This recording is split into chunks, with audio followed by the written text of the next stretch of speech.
I'm here represent for DJ Grace. Grand Rising, you know.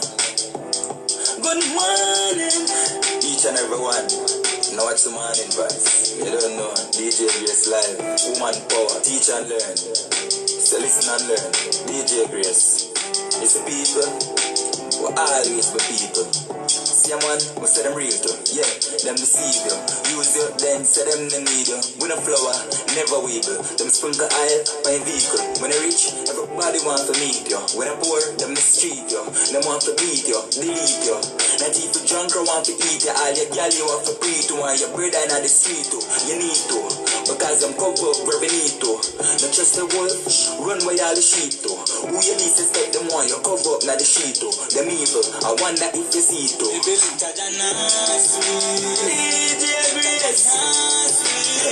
Them thing gotta sleep. DJ Grace. Eat and learn. Woman power. Strike the logo, you know? Yeah. Stand by, papi. Grace, tell my old violence to stop. When we can't keep a dance, them tearing all the shop. Kill me with tax, when I mess up what forgot. When cover up all I grew up, I'ma play them on my part. Kill all the friend them, them spirits we forgot. No sell out, but in farmer, and them not produce no crap. Nowadays, all the rats set a trap. The system corrupt, all the copper cap a cap. Get to youth, and I just say risk, you have to watch. Life short, and at the time we sell a shop. Even though things slow like a phone full of app. Grace, life sweet, I could have called it so what's up. The wise man, build him house up on a rock. The foolish man, sell everything because of crack. Me know you ugly love the flow up on the track. Grace, but it's the key link to the lyrics. Me a ja nasty, no. Grace, teach and learn. Grand Rising. Grand Rising to everybody. How you all doing today?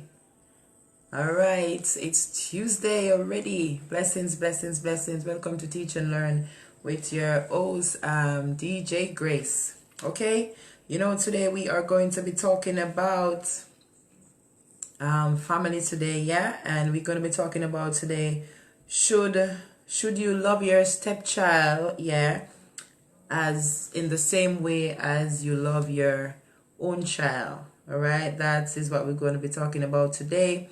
You know, blessings to everybody that tune in right now. All right, Nicola, Sister Shereen, Didi, big up yourself, Roran, True. All right, I see a person coming in. John, Douglas, pick up. Please to share. All right, Sharon, please to share. Right, invite up. All right, let me pin this number so you lot can call in. Please to call and WhatsApp, or you can call and Messenger. All right. Let's talk about it. Should you love your stepchild in the same way that you love your own child? All right, I want to hear what you have to say. Blessing, Kelly. All right. Boom! I want cohesive movement, you know. What man alone can't do it, you know. Somebody say, I can see the crime rate getting so high. So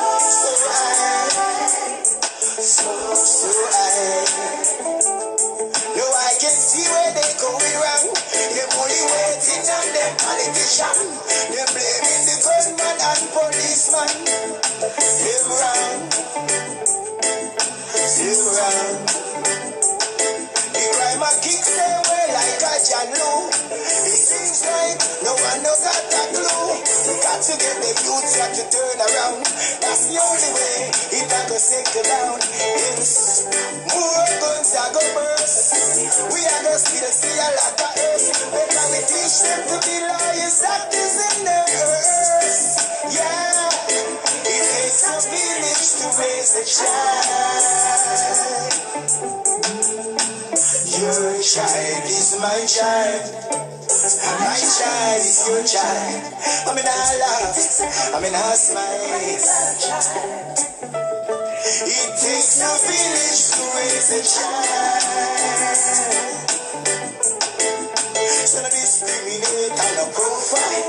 Cause if you make them youths that broke wild, it a go burn you like a hot iron. a shower of rain. Most. Yes, grand rising to you, Jason, Dennis Rose, all right, Shahul, the old works. All right, please to share. All right, that's the number pin there to call in and let us talk. Do you think that, yeah, you should love your stepchild in the same way that you love your own child? All right, that is what we're going to be talking about today. All right, the lines are open for you to call in and let us hear what you have to say. All right.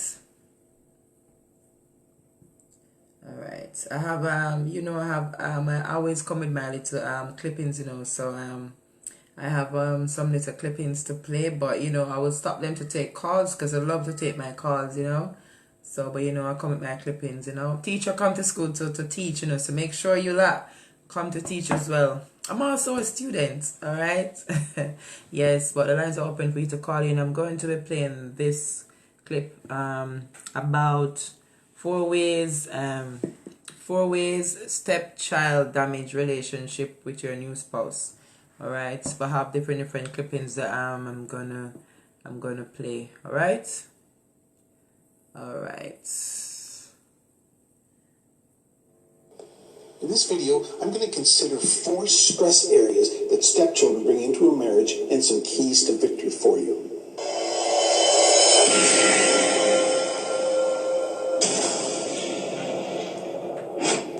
You've remarried, and each of you, or one of you, has brought children into this new marriage, and you want them to be part of the mix. You're working very, very hard to build a new family, but it's hard. Sometimes it's very hard, and there's all sorts of stresses and things that can come about just with newlyweds in general. But when you have children and stepchildren issues, there are some very stressful areas that need to be addressed because they very much are unique to blended family situations. The first area is children or stepchildren in a relationship can make you feel jealous about attention, especially if your partner has been alone with their child for a series of time. They're not used to spending time with you. It's very easy to feel jealous about the attention. If the kids are younger, they're going to need maybe more attention, and so you just really have to guard against that. There needs to be balance, proper understanding that there is a proper and God-given alignment in marriage. The priority should be the spouse first and then the children.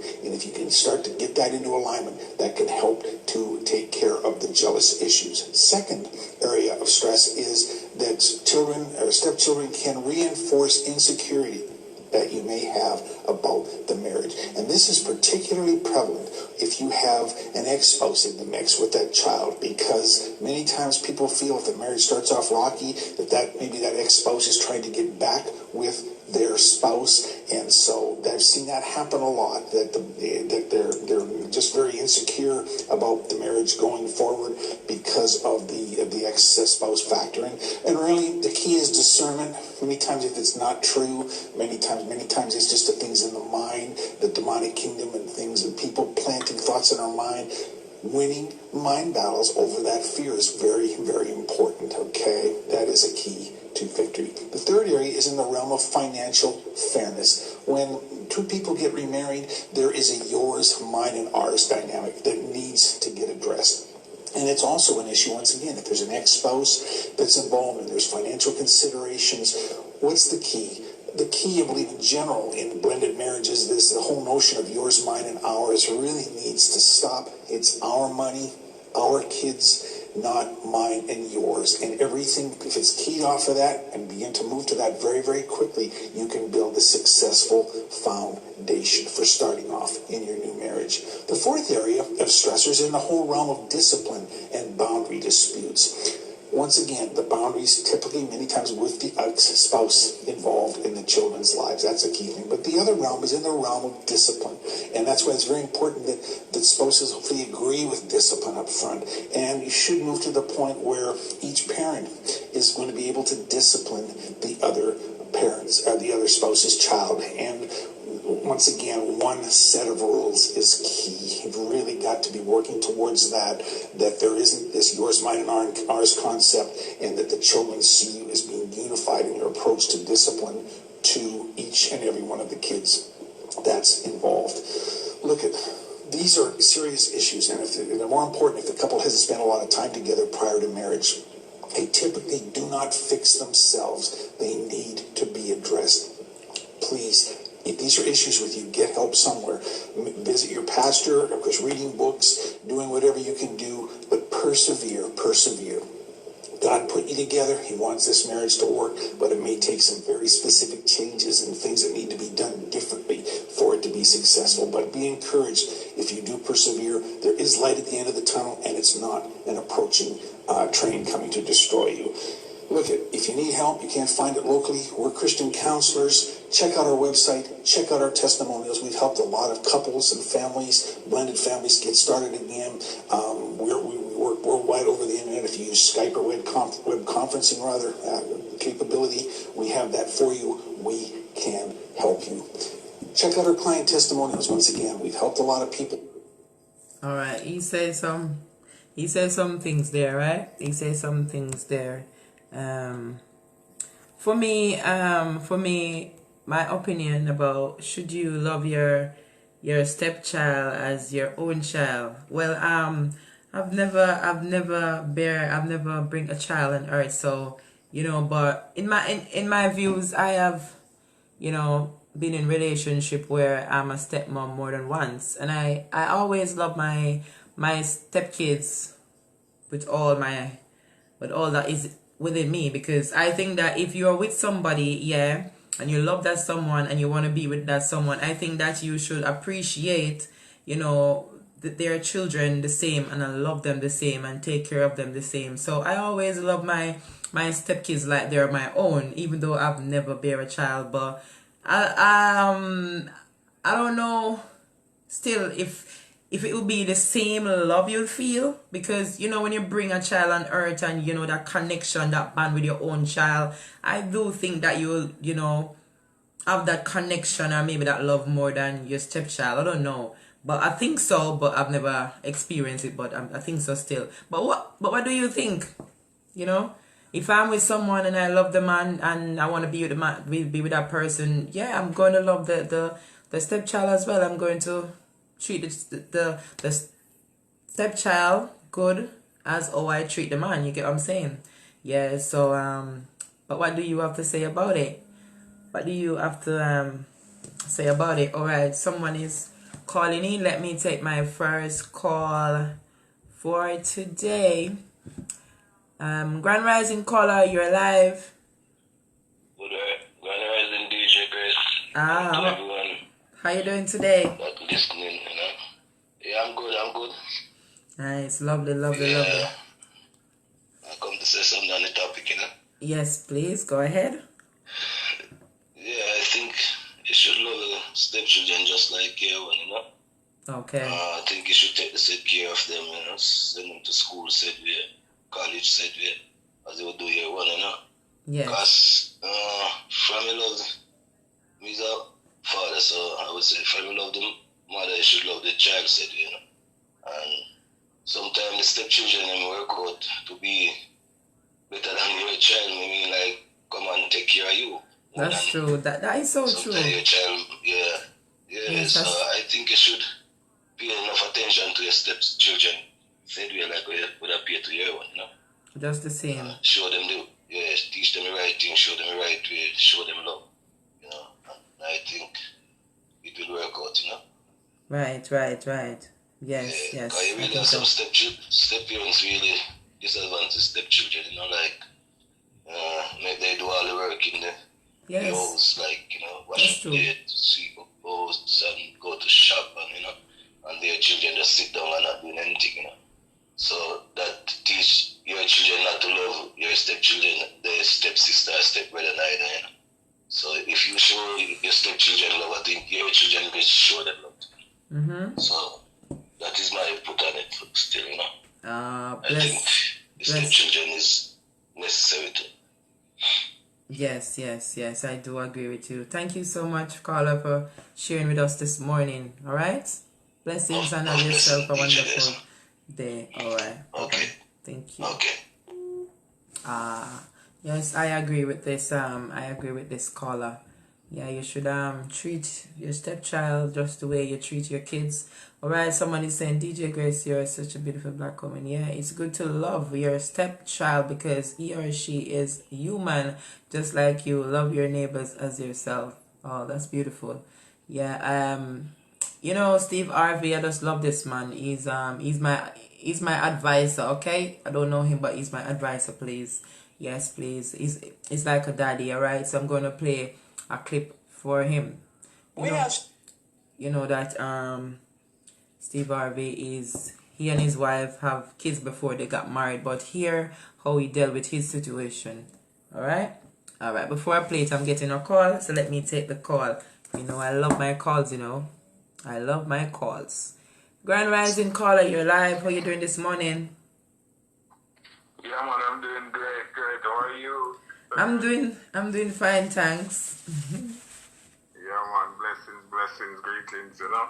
Yes, brother. Yeah, man, on the topic of yes, you should love your stepchild like your biological child or children, right? yes, Absolutely. Yes. yes, Equal love. right, For your stepchild and your biological child. Equally. yes, And I know that there are many stepmothers and fathers who abuse their stepchildren. You know, you have some stepmothers and stepfathers, they hate them. yes, You know, and I think if a stepmother or a stepfather hate their stepchild or stepchildren, they have no love for that mother or father. You know what I mean? Because you can't love the mother and don't love the child, or you can't love the father and don't love the child. I agree. It's true. You know what I mean? But how would you handle a situation, caller, if you you know, you love the mother and you try your best to love the child, but the child is like, you know, is a child that is very disrespectful, have no manners for you, and he you know, you would say make your life a living hell. How would you handle a situation like that? What would you do? Well, I would anger the situation in the very same way I would anger the situation if my biological child would have the same behavior. You know what I mean? I would try to be I would be a father. I would try to, you know, see what I can do to help this child. I mean, because sometimes children have stress, you know. Yes. Sometimes, yes. They have stress. That's true. And sometimes parents, they know that they don't know that the child have stress. So they don't dig into and find out what is causing the child to behaving like this. They would more like shun the child and, you know, push him aside and call the child names. This kind of thing, but they don't dig in and sit with the child, because sometimes the child have a problem with something. Yes.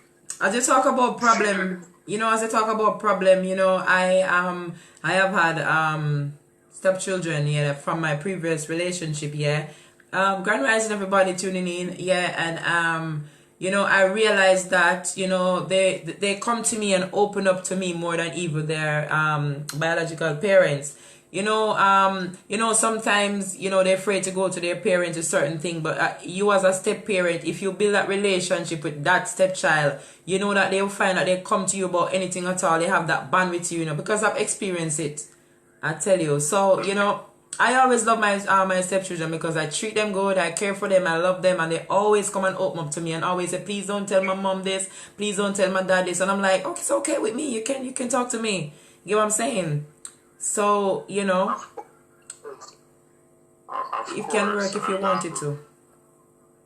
Sometimes you just need to sit with the child and question the child to find out what is going on in this child's head. You know what I mean? Why the child is behaving abnormal, why the child is like this. The child may be suffering from something mentally. You know what I mean?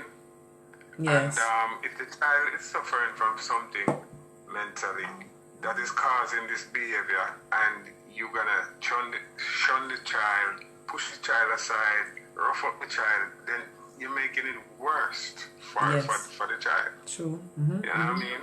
Yes. So if my stepchild is have no manners to me and out of order and feisty, I would deal with that with that stepchild the very same way I would deal with my biological child. I would get to the bottom of it. I would try to find out what is wrong.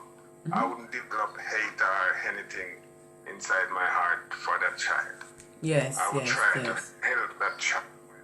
Yes. You know what I mean? At least I would try. You know what I mean? Hey, me's a father of every children. Right across the board. Black, white, yellow, pink, purple, blue. Me live in Germany, and with me, every time when me touch the road, me come in like Santa Claus, you know. I'll be a little pitney, I run back on me, you know. I know what you're talking about, yes. I ask to sing for them. And they want this, they want ice cream, they want this and that. You know? Me give them a little money and say, I'm going to buy an ice cream and buy a little bong and them, some of them. And sing for them. I'm going to wait sometimes, then go home and tell them parents about me. Sometimes I go up on the road, I see them and them parents have a pint for me. Sometimes the parents come over and talk to me and all them kind of way there. You know what I mean? So, equal love for your biological child and your stepchild. Yes. That is the key. Like the caller before said, sometimes it's the stepchild grow up and be the one that help you when you get older, or so, or help you out in any which way you need help. Sometimes it's a stepchild. The caller is right. You know what I mean? It's true. Equal love. It's true. Right across the board. Right. Love. Equal love. Yes. All right. I hope somebody is listening and taking in this what you're saying, you know, because you have some step parents out there for real. They're really, you know, they treat their step kids really, really bad. You understand what I'm saying? And I don't think it's right. Yeah. So I hope somebody is not right, because taking lessons. I just want to say this before I left. Yes. My father died when I was 12 years old. So I don't grow up with a biological father. My mom, she married to another man after my father died. And I can tell you this. This man and my mom, they lived together almost 50 years now. And they're still together. And I tell you this. Since I was 12, my father died. And I know this man, my mom married to, this man have never one time in his life raised his voice at any one of my mom's children. Yes. You know what I mean? And I grew up with love for this man. And we have to understand the power of love. I grew up with such a love for this man. I see this man as my father. Wow. And, you know, man and woman, sometimes they have their ups and downs. And if this man and my mom have their little ups and downs, I will always defend him, this one. I will say, Mama, you know, I love him, you know. I love him. I want to see you and him together. You know what I mean? And I always defend him because of the love this man gave to me when I was a child growing up after my father died. And he never abused me in no form or way. Or any one of my siblings. Yes. Never. And I grew up with this love for this man. Oh. Yes, so Beautiful. equal love. Equal love. Right across. All right, across the board. Thank you. Thank you so much, caller, for calling in today. All right, blessings. Enjoy the rest of your day now. Bye-bye. Yeah, man, you too. Bye-bye. Thanks. All right, equal love, he said, right across the board. Okay. Yeah, man.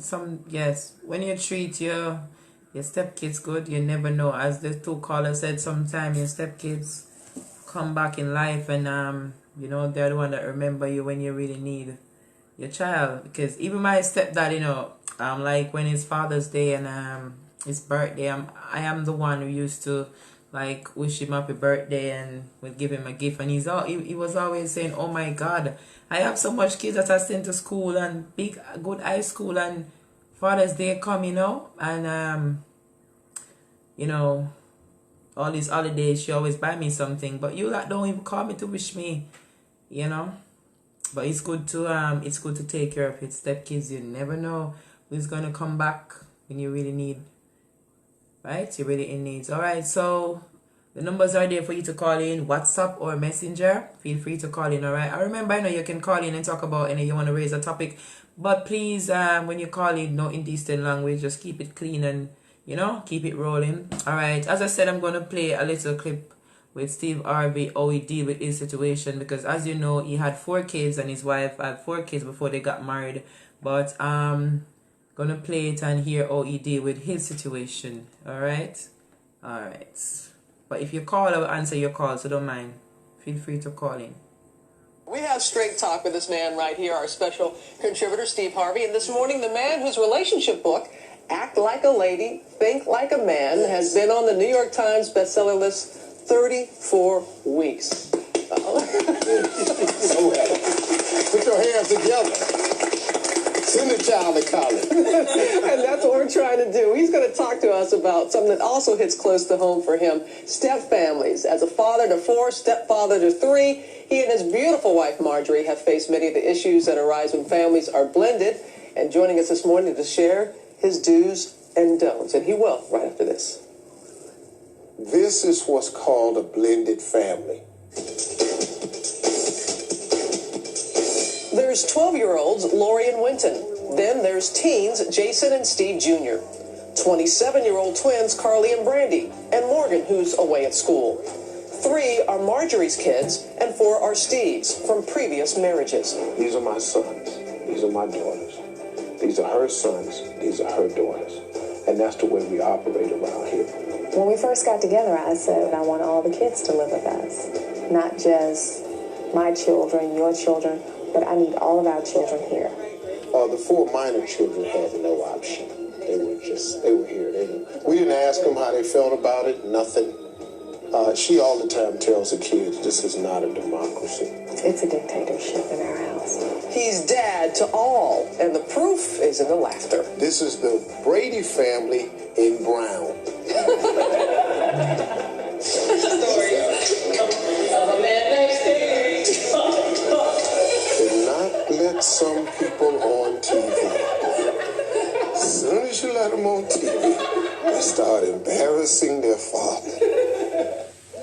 A lot of laughter and a lot of love in that household, Steve. Thank you again for coming back. We have some couples here that you're going to impart your knowledge on. But first, 7 under one roof. How do you all make it work, Marjorie? 4 is actually under one roof. The 2 27-year-olds live in an apartment around the corner, way around the corner, because they have real ideas of what adulthood is about, and it don't match mine anymore. So they've been put out. The 22-year-old is away at college, actually up here in New York.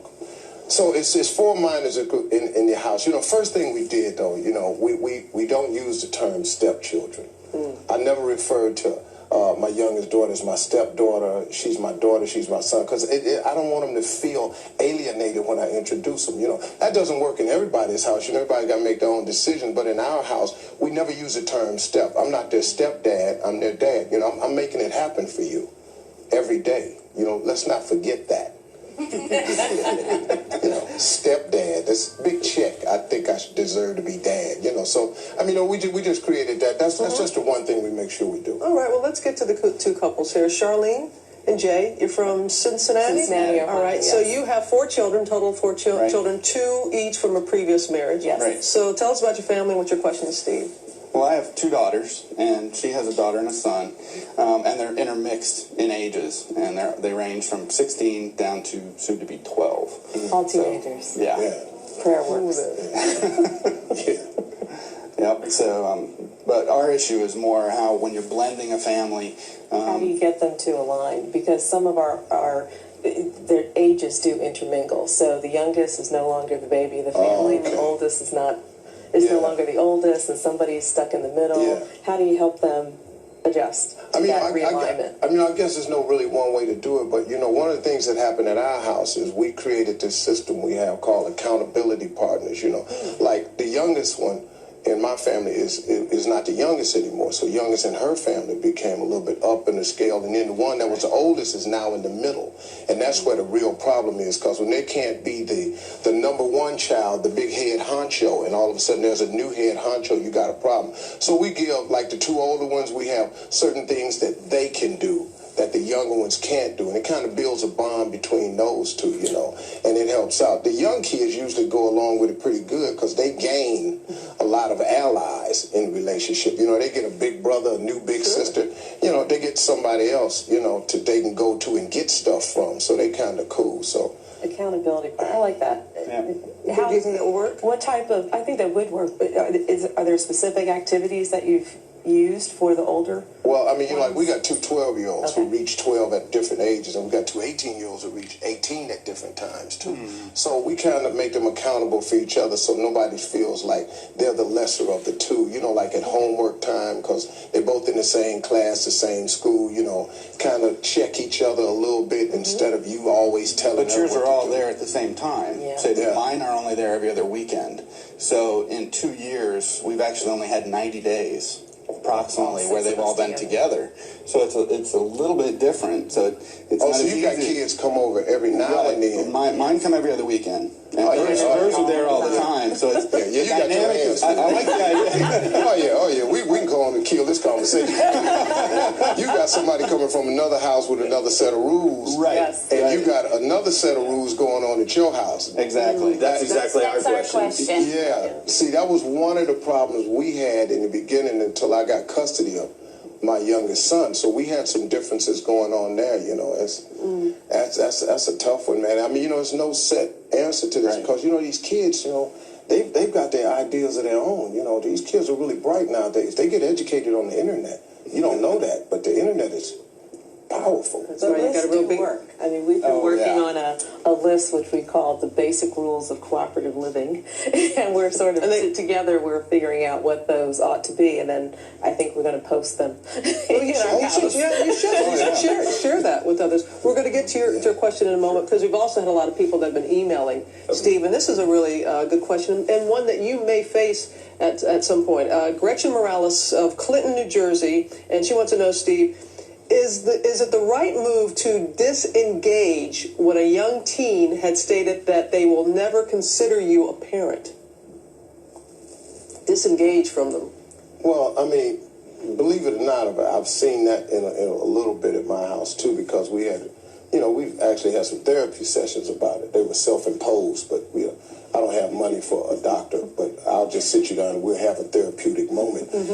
I just informed them that, if you disengage, I can disengage too. So why don't you take off them Air Jordans I bought you and take that sweatshirt off, and let's see how you feel naked.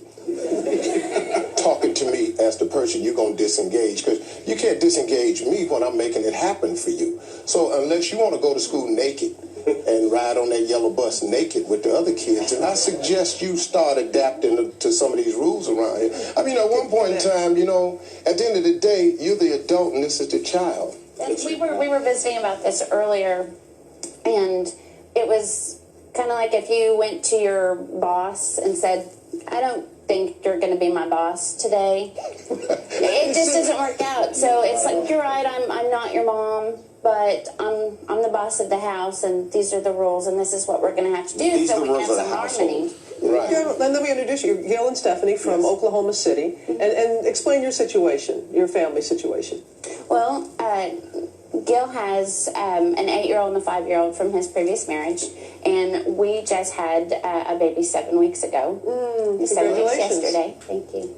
And we have the situation of we call them the boys. I don't use the step label either. We call them the boys. And the boys come and live with us every other weekend, or, if it's a holiday time, whatever the parenting schedule is. And we have sometimes struggles with different sets of rules and expectations in our household as in the other household. Right. And it's not that our household has the right set, it's just a different set. Different set of rules. But at the same time, these are the rules of our household. So when they are living with us, these are our rules, and let's abide by them, and that's the way it goes. Right. That's what you were saying. The same set of rules that the 7-week-old, whenever he's old enough to participate in it. You know, I mean, I think that's a problem with a lot of families. I mean, you know, we don't have a lock on this thing at our house. We got a lot of challenges here, you know, we have to deal with constantly. And you've got a lot of challenges, especially with the number of different children. Yeah, but you know, so I've seen the situation of you when you come here, you've been doing it like this for 2 weeks with your mom. Then when you come here, you think it's going to happen here. Well, these are the rules over here. Right. And, you know, they just got to line up. You know, at one point in time, you know, if you, the way I do it is, and it may not work for everybody, but hey, look, I stay fast to the rules. They don't change because you're here visiting. Eventually, somebody's got to catch up because this can't keep being uncomfortable for us. You know, I love you, man. I love you. I really do. I love you with all my heart.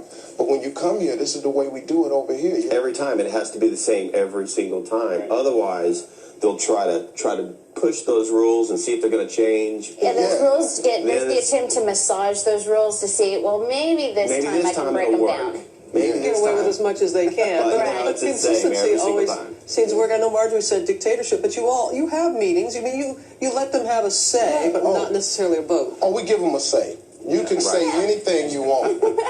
You through talking? Yeah. Okay, this is what's going to happen. Right. Sure. Yeah. Loved hearing from you, though. You guys are great. Yeah. We'll consider it. Wow.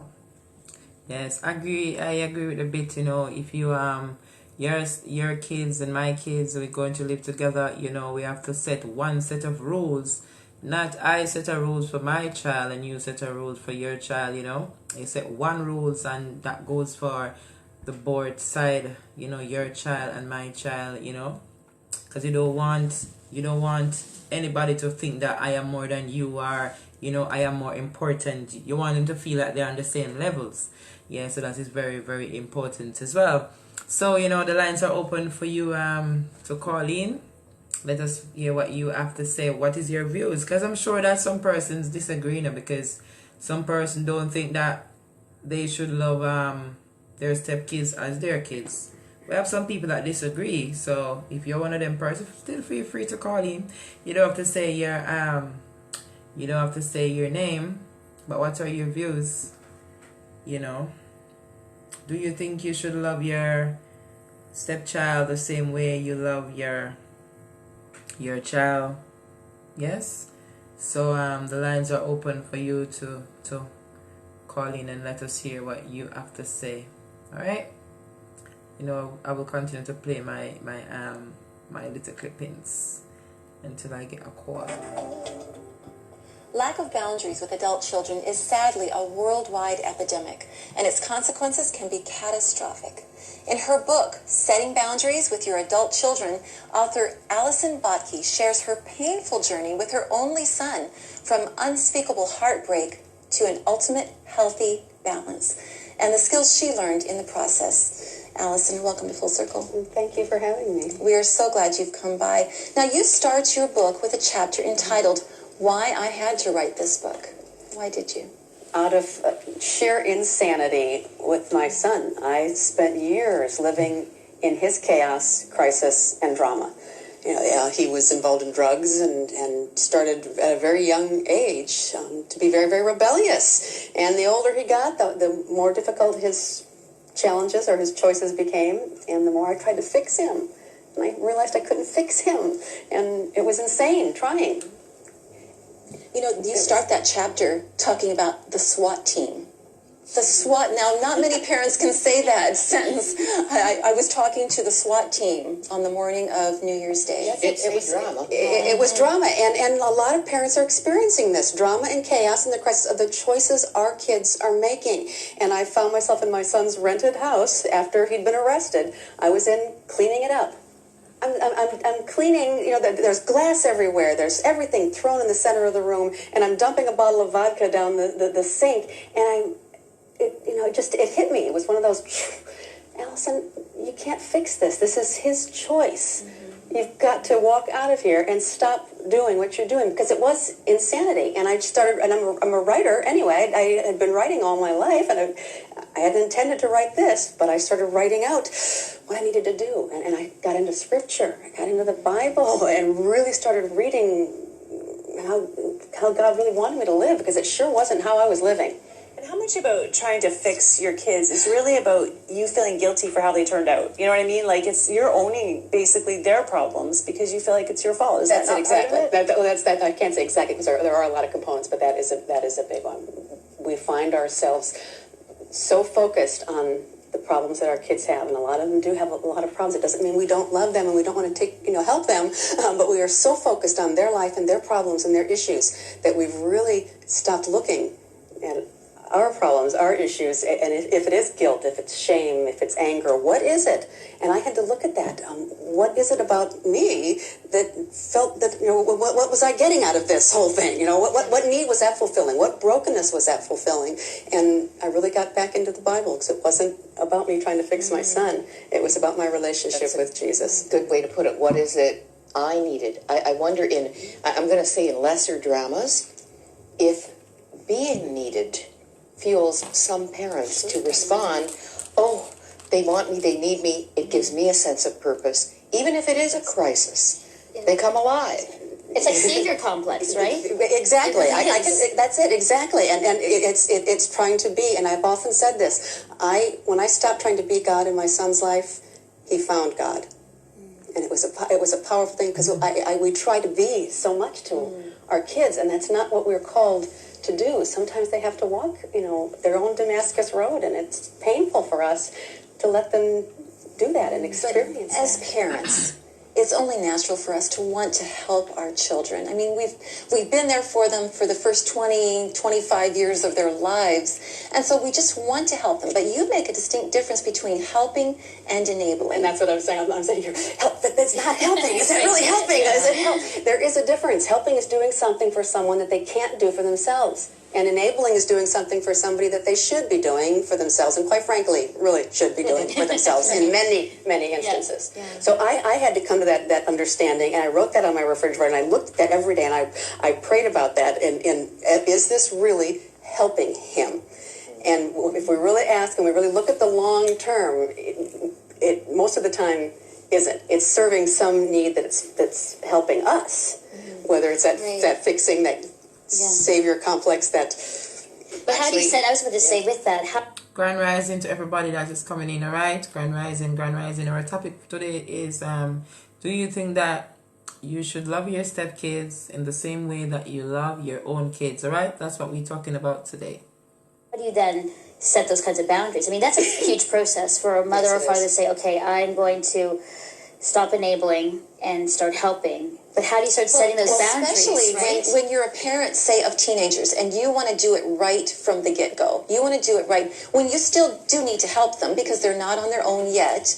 How do you establish those good routines early on so that you don't run into crisis later on? Well, it is letting them accept the consequences of their actions. And I'm very specific that I'm talking about parents of adult children that are of legal age, because you have a whole different thing happening when your children are minor age children. You have a little more control, for want of a better word, you do, but they still have consequences to their actions, and that's a critical thing. That my son for many years did not experience the consequences of his actions because I swooped in and fixed it. And this is an issue today. Our children have no idea what they're capable of accomplishing because they have not had to really accomplish it because we're in there doing so much for them. The universe. So it's yes. So we've got to step back and let them experience. I love that about your book because, when you talk about boundaries and starting to set boundaries, and if you've been in unhealthy relationships, nobody celebrates when you start putting up boundaries. Nobody's like, thanking you. As a matter of fact, lots of times in just regular life, you lose friends that are unhealthy because all of a sudden now they can't control and manipulate you anymore. And with your son, I know some of your first steps were like, you're in jail, I'm not bailing you out. And bail wasn't even that much. Exactly. How was that detrimental to your relationship? It's hard. It's very, very difficult. And you have to set those and really be consistent with it. I knew he wasn't going to like that, but he found somebody else. He found somebody else to bail him out. He would make do. And after a while, he realized that, love isn't spelled, M-O-N-E-Y. It's not bailing them out all the time. But that's a risk, though, Allison. It's a risk of losing your child in that relationship. It's a risk of broken relationship. It's a risk of rejection from your own child. Well, it can be, but we have to learn. And you asked me what really are some of the steps, and it really was getting in the Bible and getting my relationship right with God, and really learning what God wanted for my life as His daughter, and having that relationship whole and healed, and pray for discernment of what to do with my son. Pray for wisdom and discernment for how to respond to his choices, not try to fix what happened from his choices. Wisdom, it's sharing with you earlier, Allison. You don't have to be a parent to fall into this trap of trying to be the rescuer for someone that you love. And a critical time and a scripture for you, I'm going to share this with you. Isaiah 43, I read verse 3 first. I am the Lord, the God of Israel, the Savior. And I sense the Lord saying, keep reading. Verse 10, you are the witness. Now this is a little clarification of roles and responsibilities. And I honestly sensed God's Spirit saying, keep reading. And if you go to Isaiah 43 and you keep reading, a little further down, verse 11, he states it again. I am the Savior, and apart from me, there is no Savior. Keep reading. Verse 12, you are to be my witnesses. And in my experience, when I, in desperation really, was reaching out and trying to make a difference, I was a terrible witness. There was no peace. There was no fruit of Christ in my life. The very thing that should and would impact them, hopefully, was gone because my flesh was just scrambling. Now, can you identify with that? Absolutely. And so many parents, our flesh is scrambling because the situations are dire with drugs, alcohol, crime, financial destitution. The choices our kids are making are devastating.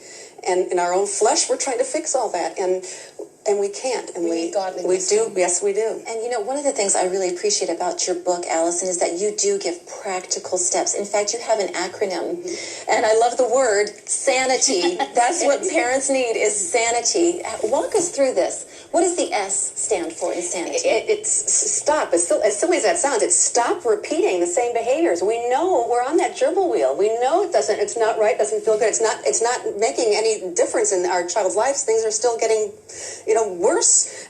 And stop the flow of money. When it comes to the adult child enabling, stop the flow of money. Cut off, and that's a very hard one. And stop blaming yourself. Exactly. It's not our fault, the choices that they are making. That's hard to stop the flow of money because it's like, just to give them, just to help them with rent, or just to help them with, it's not help, get through. It isn't, but that's what you're thinking, yes. right? You're like, what are they going to do with tuition? They'll be homeless, so they can't go to school. They might be. That's a choice that they are making.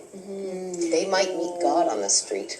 Or in jail. Yes, my son spent 5 years in prison, and I talked to him more in those 5 years and watched God work in his life in an amazing way. So we don't know what God has planned for our children, but when we stop trying to be God, right? Right? Exactly. And then you, as the parent, you need a support group. The A in Sanity. Assemble a support group. Get around other people. And I've built the Sanity Support Group Network. They're all over the world. Our Sanity Support Group Network are meeting, and it's parents, grandparents, neighbors, friends, siblings, folks that just are experiencing this epidemic of enabling and of out of control adult kids. You need to be told you can do this. Exactly, and be held accountable. This is a real key, be held accountable, because, we have got to be consistent. Our no has to mean no. Scripture is very clear, let your no be known, your yes be yes. And it's hard when we're breaking this traditional way that we respond, and we're changing that. I needed people holding me accountable. And you need to nip excuses in the bud. Yes. The excuses our kids make and the excuses we make for them. Why we just have to give them another 20. Why we have to pay for their cell phone bill. Why we have to pay for the third car or the insurance or their rent. We think I'm the mother and they need me, and they don't. All right, I'm going to break to take a call. All right. Grand Rising, sister, you're live. Hi, good morning to you guys and your viewers and listeners. Good morning all across. All across the board. Yes, blessings. Yes, based on your topic. You are hold on a minute, you're a bit low. You're a bit low. Yeah. Are you hearing me now? Yeah, that's better. That's better. That's better. All right. I'm saying to you, good morning to you and to the host, and good morning to the listeners and the viewers all across the board. I say a pleasant morning to you all. And it's a good family topic. Yes. Yes, I agree with the both callers that spoke before. Right, you're right. It is okay to love your child, to love your stepchild as you love your own bearing child or children. Yes. Right. We should love stepchildren as we love our own kids. And why is that so? Is you've been with the lady or you're being with a man. How could you expect to have a relationship going? First and foremost, number one, when you get in the relationship, you found out that there is a child or there is 2 kids. If you know it's not going to work out, you know you're not feeling that love, don't start to get out of it because it's going to be an unbalanced relationship.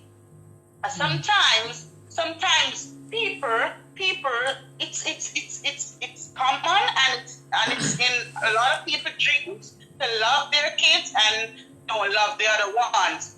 Sometimes they do just treat the other ones just for treating men's sake even before. All right, for example, let me explain.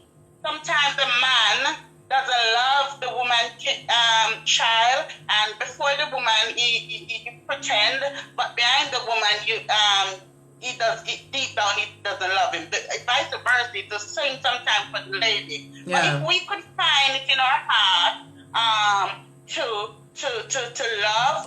love all of them, love the ones that are not our biological children, love them just as you love your biological child. Right. Because down the road, you never can tell what is going to happen. And love is an important thing. Sometimes we talk about love, but sometimes we don't know what is love. Love is how you treat one another. Love is giving. Love is sharing. Love is counseling. Love is a deep thing because you love the man, but deep down you don't love the kid. You don't love the man. You love the woman, but deep down you don't love the kid. You don't love. All right. You abuse the woman kid. You might say you love the woman kids. All right. You are maintaining the child. You are feeding the child, but for the stepfathers that abuse the woman kids, that's not love. That's not love. Because I know you wouldn't abuse your child. Why abuse mine? For example, you know that abuse. You're laying down with a woman and you want to lay down with the child. That's not love. That's abuse. So we talk about love. Love is a deep thing, and as the Bible says, love your children, love other people's children. You got to love. You got to go by the word of God. When we speak about love, love, you have to love. Love is a wide variety. Sometimes, all right. I hear someone says. I hear you asked the question before. What if the child disrespects you? Some kids do that. Some kids do that. It's not my biological father or it's not my biological mother. I can do. She can't lick me. She can't talk up to me. Those kind of ways. Sometimes it's not of the kid. Sometimes it's of the other spouse outside. The past relationship. Sometimes the parent, the outside parents is manipulating the kids to do what they're doing. So find a way to counsel the child, find out, as I said, root it out from the root now. In every situation, there is a root. In every situation, there is a root. You got to find where the problem lies, find the root of the problem and root it out. If you don't root out the problem, it's going to be there in your face every day. Like when you listened to Steve Harvey a while ago, when you were with that mother and you both have 2 kids together, that mother deal with it so over there, the father deal with it this way. When now you meet somebody else, and we got to stick to the drawing table, and we got to say, okay, we have 3 kids, or we have 4 kids. 2 belongs to me and biological, and 2 is not mine, but they are all going to be mine. I have 4 children. Let's say we have 4 kids. And we're going to go to the drawing table and we're going to say, this is how we do it over here. This is how we're going to do it. This is the respect, and the respect goes straight across the board. Mine, I have to have respect to my husband or my spouse, and your children have to have respect to me.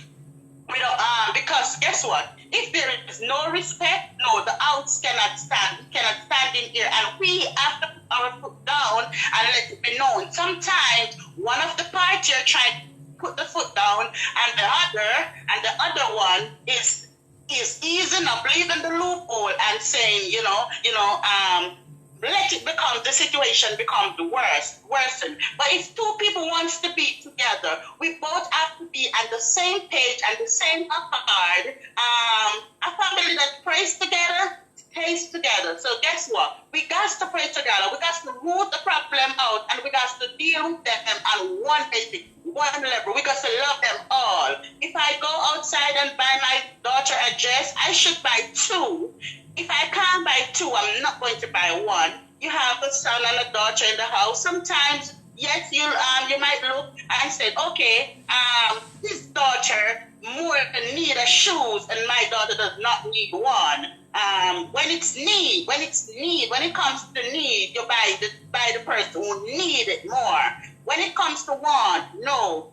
I don't support that one. Want, you wait until or everybody have things, you're gonna buy holiday come, or there's a special time comes around and you're gonna buy one. No, don't do that, because that is gonna deteriorate and tear the relationship. Yes. You have one bun and you split it into and you break a piece or you cut a piece. Everything you put on a little piece for your biological child. When your biological child comes home, you say, okay, darling, look right there. You see an apple, I left a apple for you. The other one feel so bad, and that's where you have the relationship going split bad, because that child are jealous because you're looking on and see how you're treating your child. So you got to treat them across the board, stand on them across the board, because as I said down the road, maybe when you get older, your biological child don't see you, and the child that you treat so bad that you less maintained is the child that comes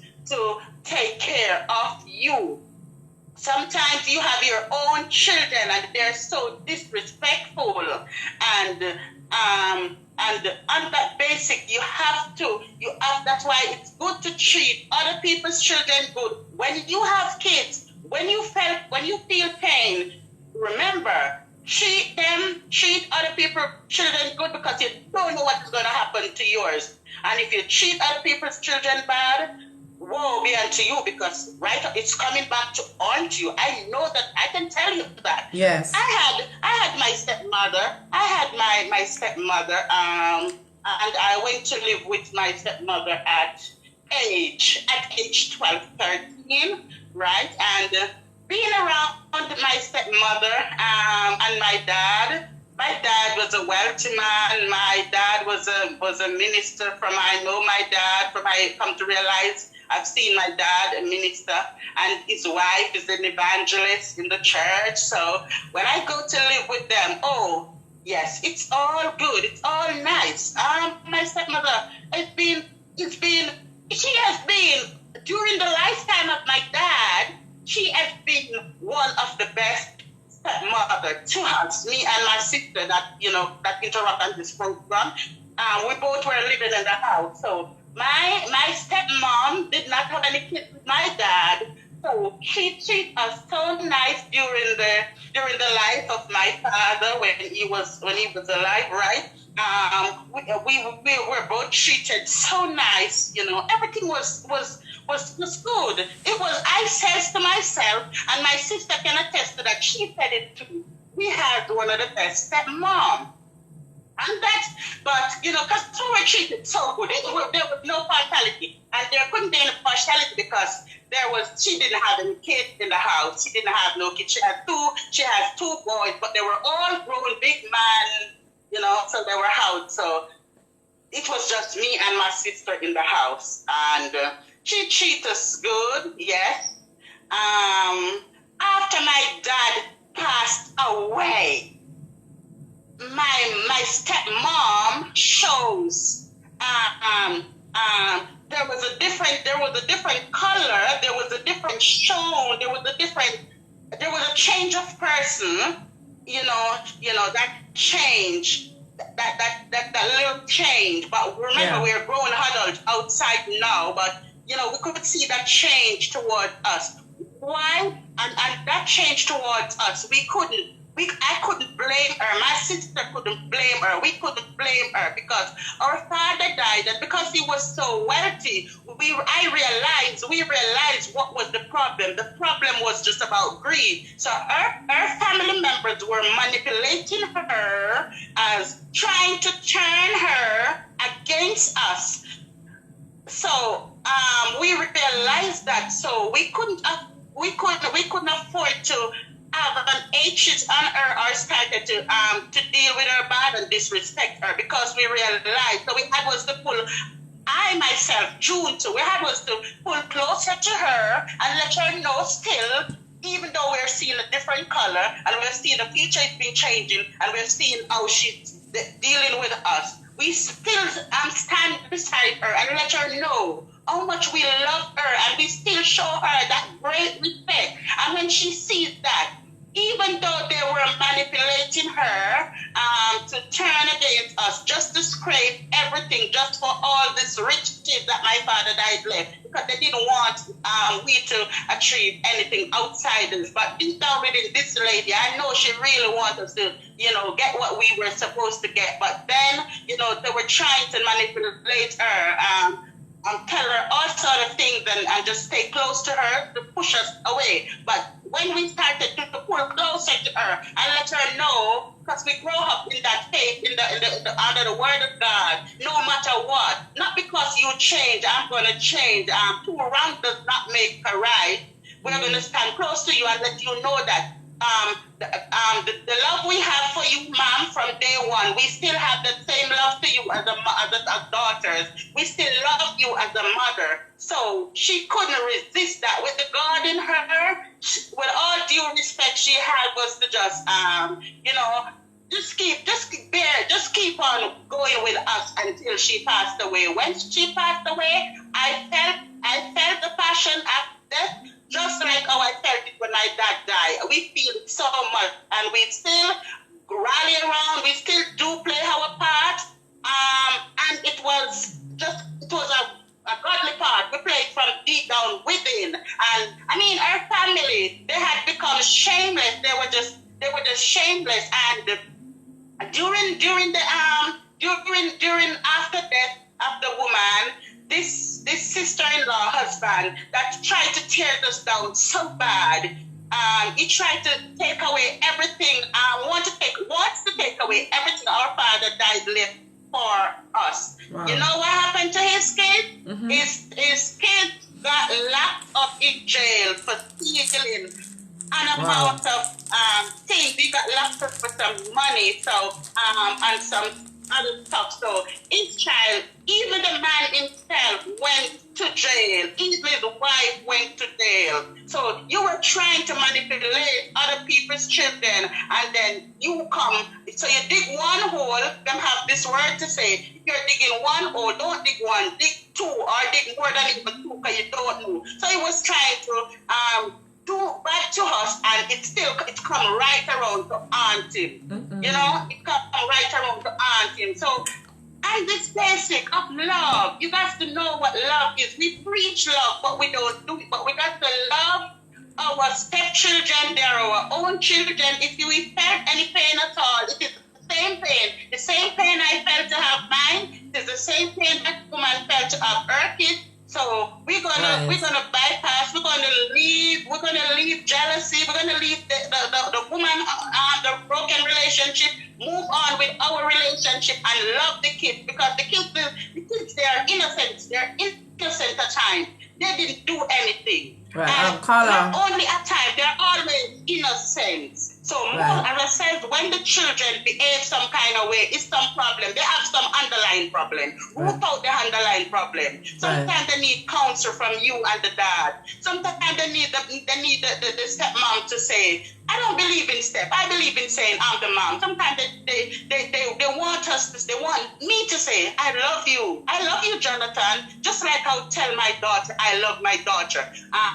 Or I love my son. We want to hold on to our son. We want to hug our son. Sometimes you have to hug the man, child to man. Come on, man. You have to know what is love. And these are the things. These are jealousy. So when the jealousy is there, it stimulates something, because you're not doing what you should do deep down with the man's child or with the woman's child. So it's the part that we play wrong sometimes that create this disagreement in the house with kids. And as I said, then the manipulation from the past relationship. So sometimes the mother that you have a broken relationship out there, they try to manipulate your own soul. They try to break up your own soul. But if you could find the root of the problem and root it out, counseling and say, this is, pray together, you stay together, your family becomes strong, and just love, man, love, right. Don't love. All right, Carla. If you have one, sorry. Yeah, what if just a minute. I see some person coming in and this is Teach and Learn program. Yeah, this morning program is called Teach and Learn. This is not where I play music. I play music in the evening, okay? So in case you didn't know, this is Teach and Learn program where we have topics. You could call in and interact. And let me tell you, it's not a religious show, please and thank you. All right, it's not a religious show, but most of the time this show is shared into groups, music groups, so you will come and think it's music, but it's not really music in the morning. All right, please and thank you. All right, sister there, if somebody out there is thinking that my stepkids, yeah, is the one that is stopping my my relationship from going forward, and they think that this child is a problem and all of them things, and they just don't like their stepkids for that reason, because I know that person's out there like that. What would you say to persons like that that's going through that situation? Okay, for persons out there that think that is the kids that is breaking up their relationship, obviously, there is a problem. It's not, as I said before, it's not the kids. Sometimes the kids are manipulated by someone else. Sometimes, as I said again, I'm gonna say this. Sometimes the friend your child or your children keep can be a manipulate. The parents that the relationship broke up. For example, the relationship has broke up and the mom is living separate, and then the dad now finds someone and move along with his relationship, and sometimes the mom tried to manipulate the child or the two kids that the father moved over with. And sometimes it is somebody in the family, in the woman family, that's trying to manipulate. So I said, if there's a problem, so we got to root it out. We got to go to the drawing table. We got to close door. We got to deal with it as two parents. And after we dealt with it and said, this is how we're going to deal with it, we got to go to the drawing table. We got to sit down. We got to find out from the child, get some grounded with the child, and find out. Take the child, humble, deal with the child. If you run the child and curse the child and call the child also the name, it's going to be worsened. Your relationship is now tear and done. So we got to go to the drawing table, both parents, and then take it to the child, and then root out the problem, because there is a problem. A problem is there. So sometimes the child tries to manipulate and break up our relationship, but it is coming from somewhere. There is a problem. Sometimes the child is not satisfy how he or she is being dealt with in the house. And they have a voice too. Sometimes we don't allow our children to voice their opinion. They do have voices, and we do need to listen to them. Because sometimes we don't listen to the kids, and we have to listen to them. If you see where the child is overstepping or going overboard, you said stop. No, this is you don't cross this line. Don't. This is how we do it, and this is all due respect. You must have respect to your dad. This man is your dad. He is providing for you. So you try to equalize the thing, and as I said, it's how you dealt with the kids in the house, and sometimes the root of the problem is there, so you guys to root it out. Right. Wow. Sometimes we decide, all right, for example, I'm going to give you another example. You decide that you're not going to cook today. Today we're not going to cook, but we have in the house, we have Jonathan, and we have Queen Elizabeth in the house. Here now, we're gonna my daughter, the queen belongs to me and Jonathan belongs to my husband. So here I go ahead and says, come Queenie, come, go eat somewhere, buy something. What do you want? And she says, Mom, I want some. And I said, okay, this is there to go buy. When Dad said to me, what is the kids going to eat? I said, I don't know what they're gonna do. She turned and said, okay, I'm going to go and go to Popeyes because mom gave me $20, so I'm gonna go to Popeyes. Dad now will have to push his hand in his pocket and say to Jonathan, come, here Jonathan, I gave you $20 or $30. When that should never happen from the beginning. From the beginning when I gave Queenie $20, I should give Jonathan as well $20 too. So that is a part of it, because that child come to realize that I have been left out. I have to wait until my dad come in because my mom is not going to give me $20. My mom give her daughter $20, and that's where the separation is, because Jonathan will always show his dad more love and respect more than he shows me, because guess what? There's a partiality comes in there. I split it. We are the ones sometimes who split it. I split it right away because I gave my daughter $20. So you have to go equal across the board. If I'm not cooking, I am going to either go and buy some food for both or give both money so that they could go buy something for themselves. Ice cream day, I'm going to give both to buy ice cream, because you can't split the family. When you split the family, deteriorate. And I'm going to say one thing before I leave. Deep down within, sometimes you as a stepmom love the child, and deep down within the child will show you any love and respect. As I said one more time, go to the drawing table. Sometimes you go to the drawing table, it's not working. Find a counselor outside to deal with that child. If they come of age and they're on their own, all right. What you can do at all times, still love the child. You must love the child. So whenever the child calls or comes over to look for dad, the child say, you make sure that the I that you're gonna tell the child is deep down within you.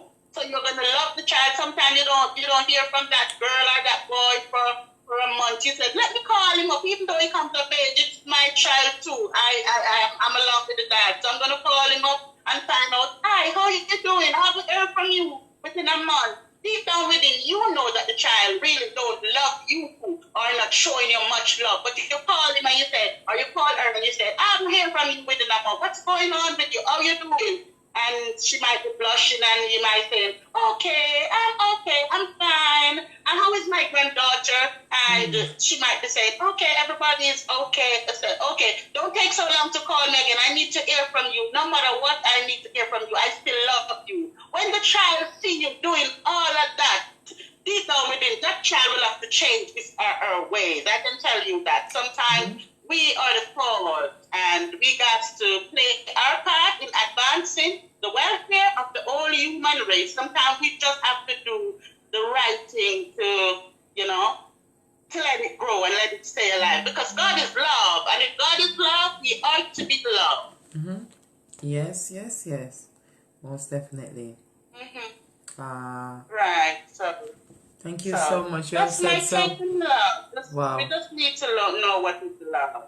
Thank you so much, Counselor.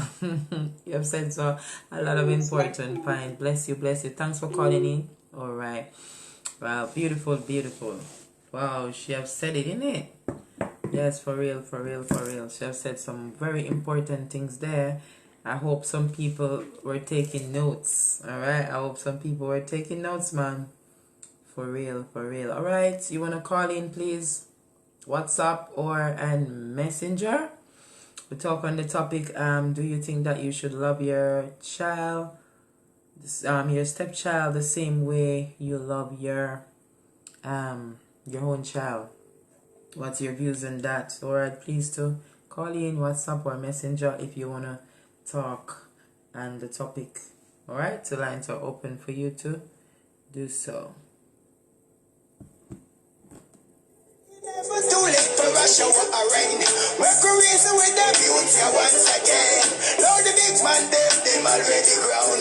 Let's educate the youth from the country and the town.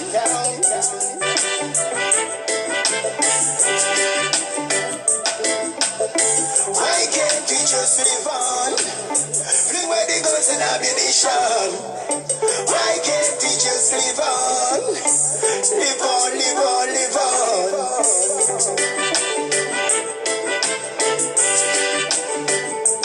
It takes a village to raise a child. Your child is my child. My child is your child. I mean, I laugh. I mean, I smile. It takes a village to raise a child.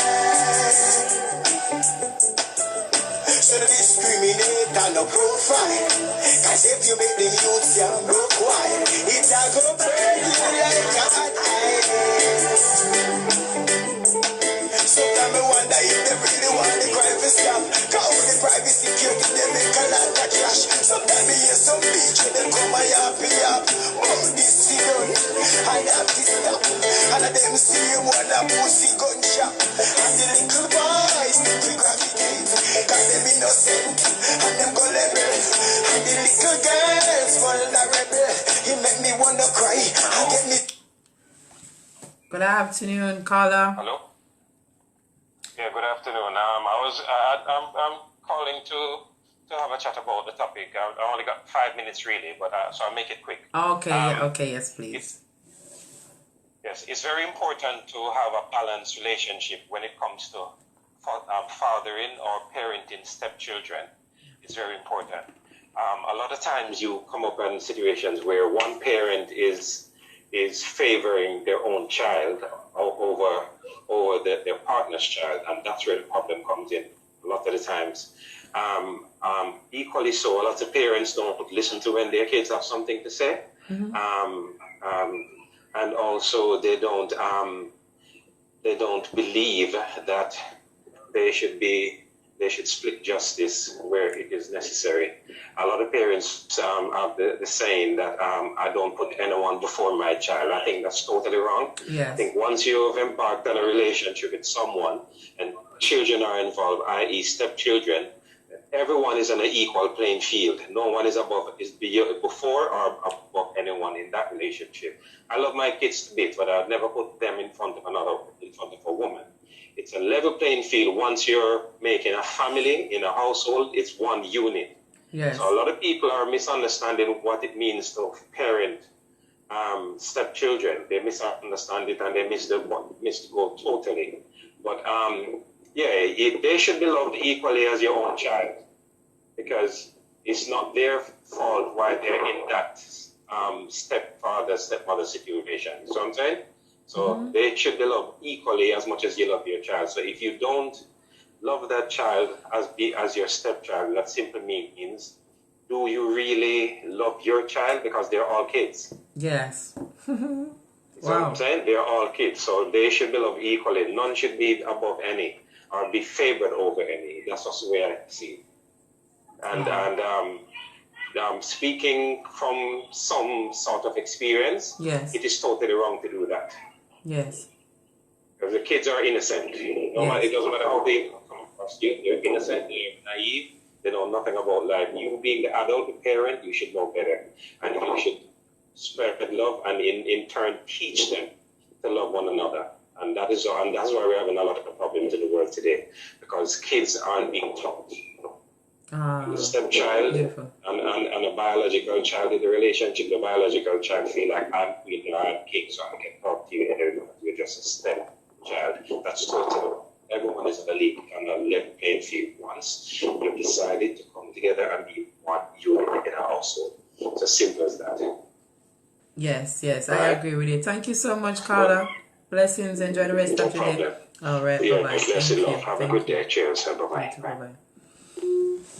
Wow. You see, as long as you he's saying that you all in one household become one unit. If you accept the woman, you have to accept the child, as well as if you love your child, then you will love your stepchild because they're all children, innit? Yes. I like the way you put it together. Blessings, Yuna, and everybody that has tuned in. The topic today is, do you think that you should love your stepchild in the same way that you love your child? Alright, let me hear what you have to say. I don't hear anybody calling yet and disagree, because I know that I've heard persons talk and a lot of persons disagree that, you can't love your stepchild the same way. Feel free to call in. Nobody's gonna know it's you calling in. Only I'm gonna know. And if you're not calling in message, you're gonna call on WhatsApp, then I may not know, innit? So I'll call me straight to let us hear what you have to say. We need to hear these problems so we can try to address them and fix them, innit? Yes. Alright, we're going good so far. Alright, I'm getting another call, so I'm going to take this call. Alright. Grand Rising caller, you're live. Hello. Hiya. You're live. Good morning. Yes, blessings. Hey, Grace. Hey, Grace, I want to call in and just say my little bit on this topic here from my experience. Yes, please, go ahead. All right, so I have 2 boys by the same mother, and they have a brother. Their mother had a next son after my 2. And so in my experience with their brother, which is not my son, I have to treat him like he's my son as well. Mm-hmm. His father is absent in his life. Yes. His father hardly even call. He never come see him. And so I have to be a father figure to him as well. I know that my sons love their brother, and I know they hate to see him without. I hate to see him without. And so I treat him as he's my own son. Every time I go pick up my boys, I pick him up. When I take the boys out shopping, I go buy him stuff too. I never leave him out. Right. I never leave him out. Also, I just want to add this because I've been in a relationship. I was in a relationship prior, and I was in a relationship with a woman that had 3 kids. Mm-hmm. One was a teenager, and the other 2 was, small young guys. And they all had different fathers. And so their fathers were, one of them was kind of in and out. Well, all of them was in and out their life because they had their own issues. And so they were in and out their life. But because I loved their mother, I treated them as if they were my own sons. I accepted them same way as I accepted their mother with, her package. Yes. So, I treated them just like they're my sons. Anything they needed, I was there for them. As a matter of fact, the youngest son, when he was a teen, I took him to go get his license. And he'd never forget that. He still talk about that. And so you just have to, you have to be a father figure. A real man is going to be a real father figure to children that's not even his own. I still find myself being a father figure to children at my church. And this is just a walk of righteousness. This is how you have to walk in these day and time. It takes everybody to raise the children and look over the children, protect the children, love the children. It takes everybody. So, I just wanted to call in and say my experience with that. And, again, I give thanks for your platform. And I hope everyone is well, safe, and everybody have a good day, all right? All right. Thank you so much. Enjoy the rest of your day. Now, Carla, be blessed. All right. Bye-bye. All right, Thank you. All right, bye-bye. Oh my God. I love these calls that I'm getting from morning. All right. Let me see what this person has to say. All right. I'm going through this situation with my daughter and granddaughter. My granddaughter is rebellious. My daughter allows her to do things for personal gains. To me, that's because my granddaughter to act out. That causes my granddaughter to act out in disrespectful ways. Love is the truth of life and acknowledge how to deal with the family. There is also discipline in the family love. Stepchildren or biological children, they must be loved the same. All right, beautiful, beautiful. Yeah, that is true. That is true. Yes, that is true. I'm just flashing back, man. I always love my my stepkids as I love the dad. I can't say like I love my own because I've never had kids, but like the same way I love their dad. And I always go all out for my stepkids, as if they are my kids. And all my stepkids, they always love me, man. Yeah, I remember back in the years when I have some stepkids, man. I treat them like they was my kids. I see that they wear the best, they eat the best. You understand what I say? Yeah. And they have their mom, but their mom and dad separated, and the mom wasn't taking care, and I was the mom for them. And trust me, I did take care of them. So it's a good look. It's a good look. Even 2 years ago, they are grown now still.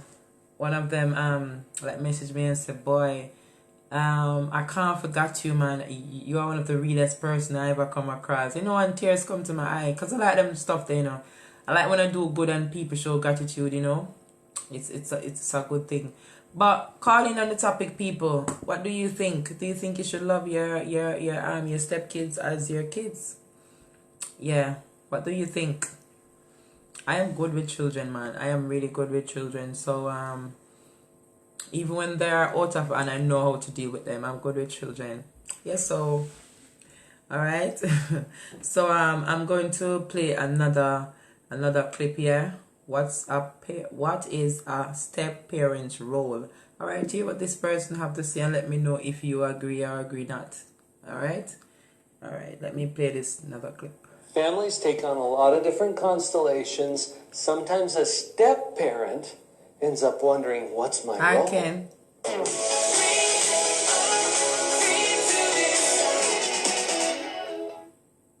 I'm kind of funny this way, but I really like to identify what's not my job if I'm trying to figure out what my job is. So let's talk about that first, and then we'll get to some things that will help you to establish yourself as a more effective step parent. What's not my job? It's not my job to replace anyone or anything. All right, I'm going to pause this video for a while to take a call. The calls are very important. All right, Grand Rising caller, you're alive.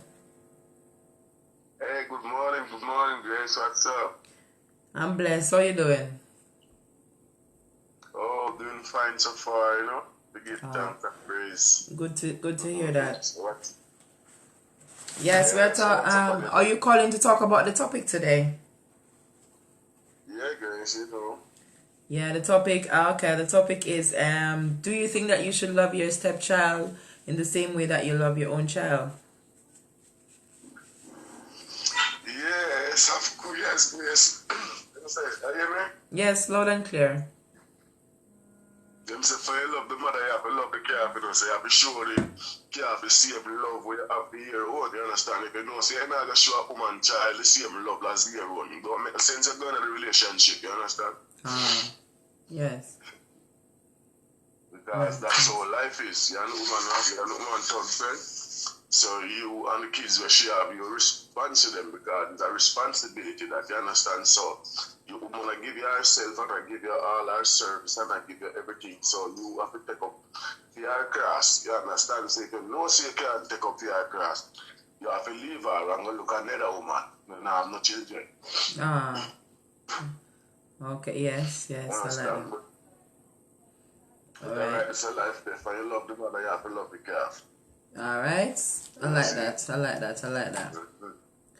Alright, more blessing from you love the mother, you have to love the calf. More blessing. I have another call online as well, so just wrap it up quickly for me. Thank you.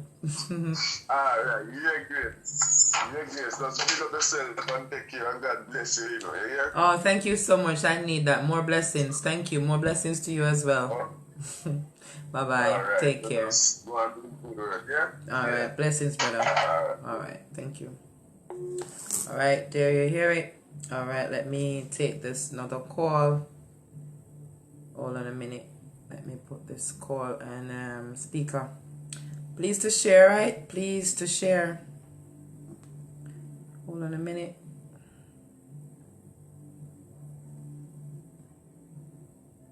Wow. Hold on a minute, because this call is coming from Messenger. I can't find it. Hold on a minute, okay? Hold on a minute. This is where we get into trouble sometimes. I did child custody evaluations for the court for about 13 years in my practice. I've seen a lot of situations where there's such bitterness and anger and animosity against this step-parent. Okay, caller, Grand Rising, you're live. Bless up.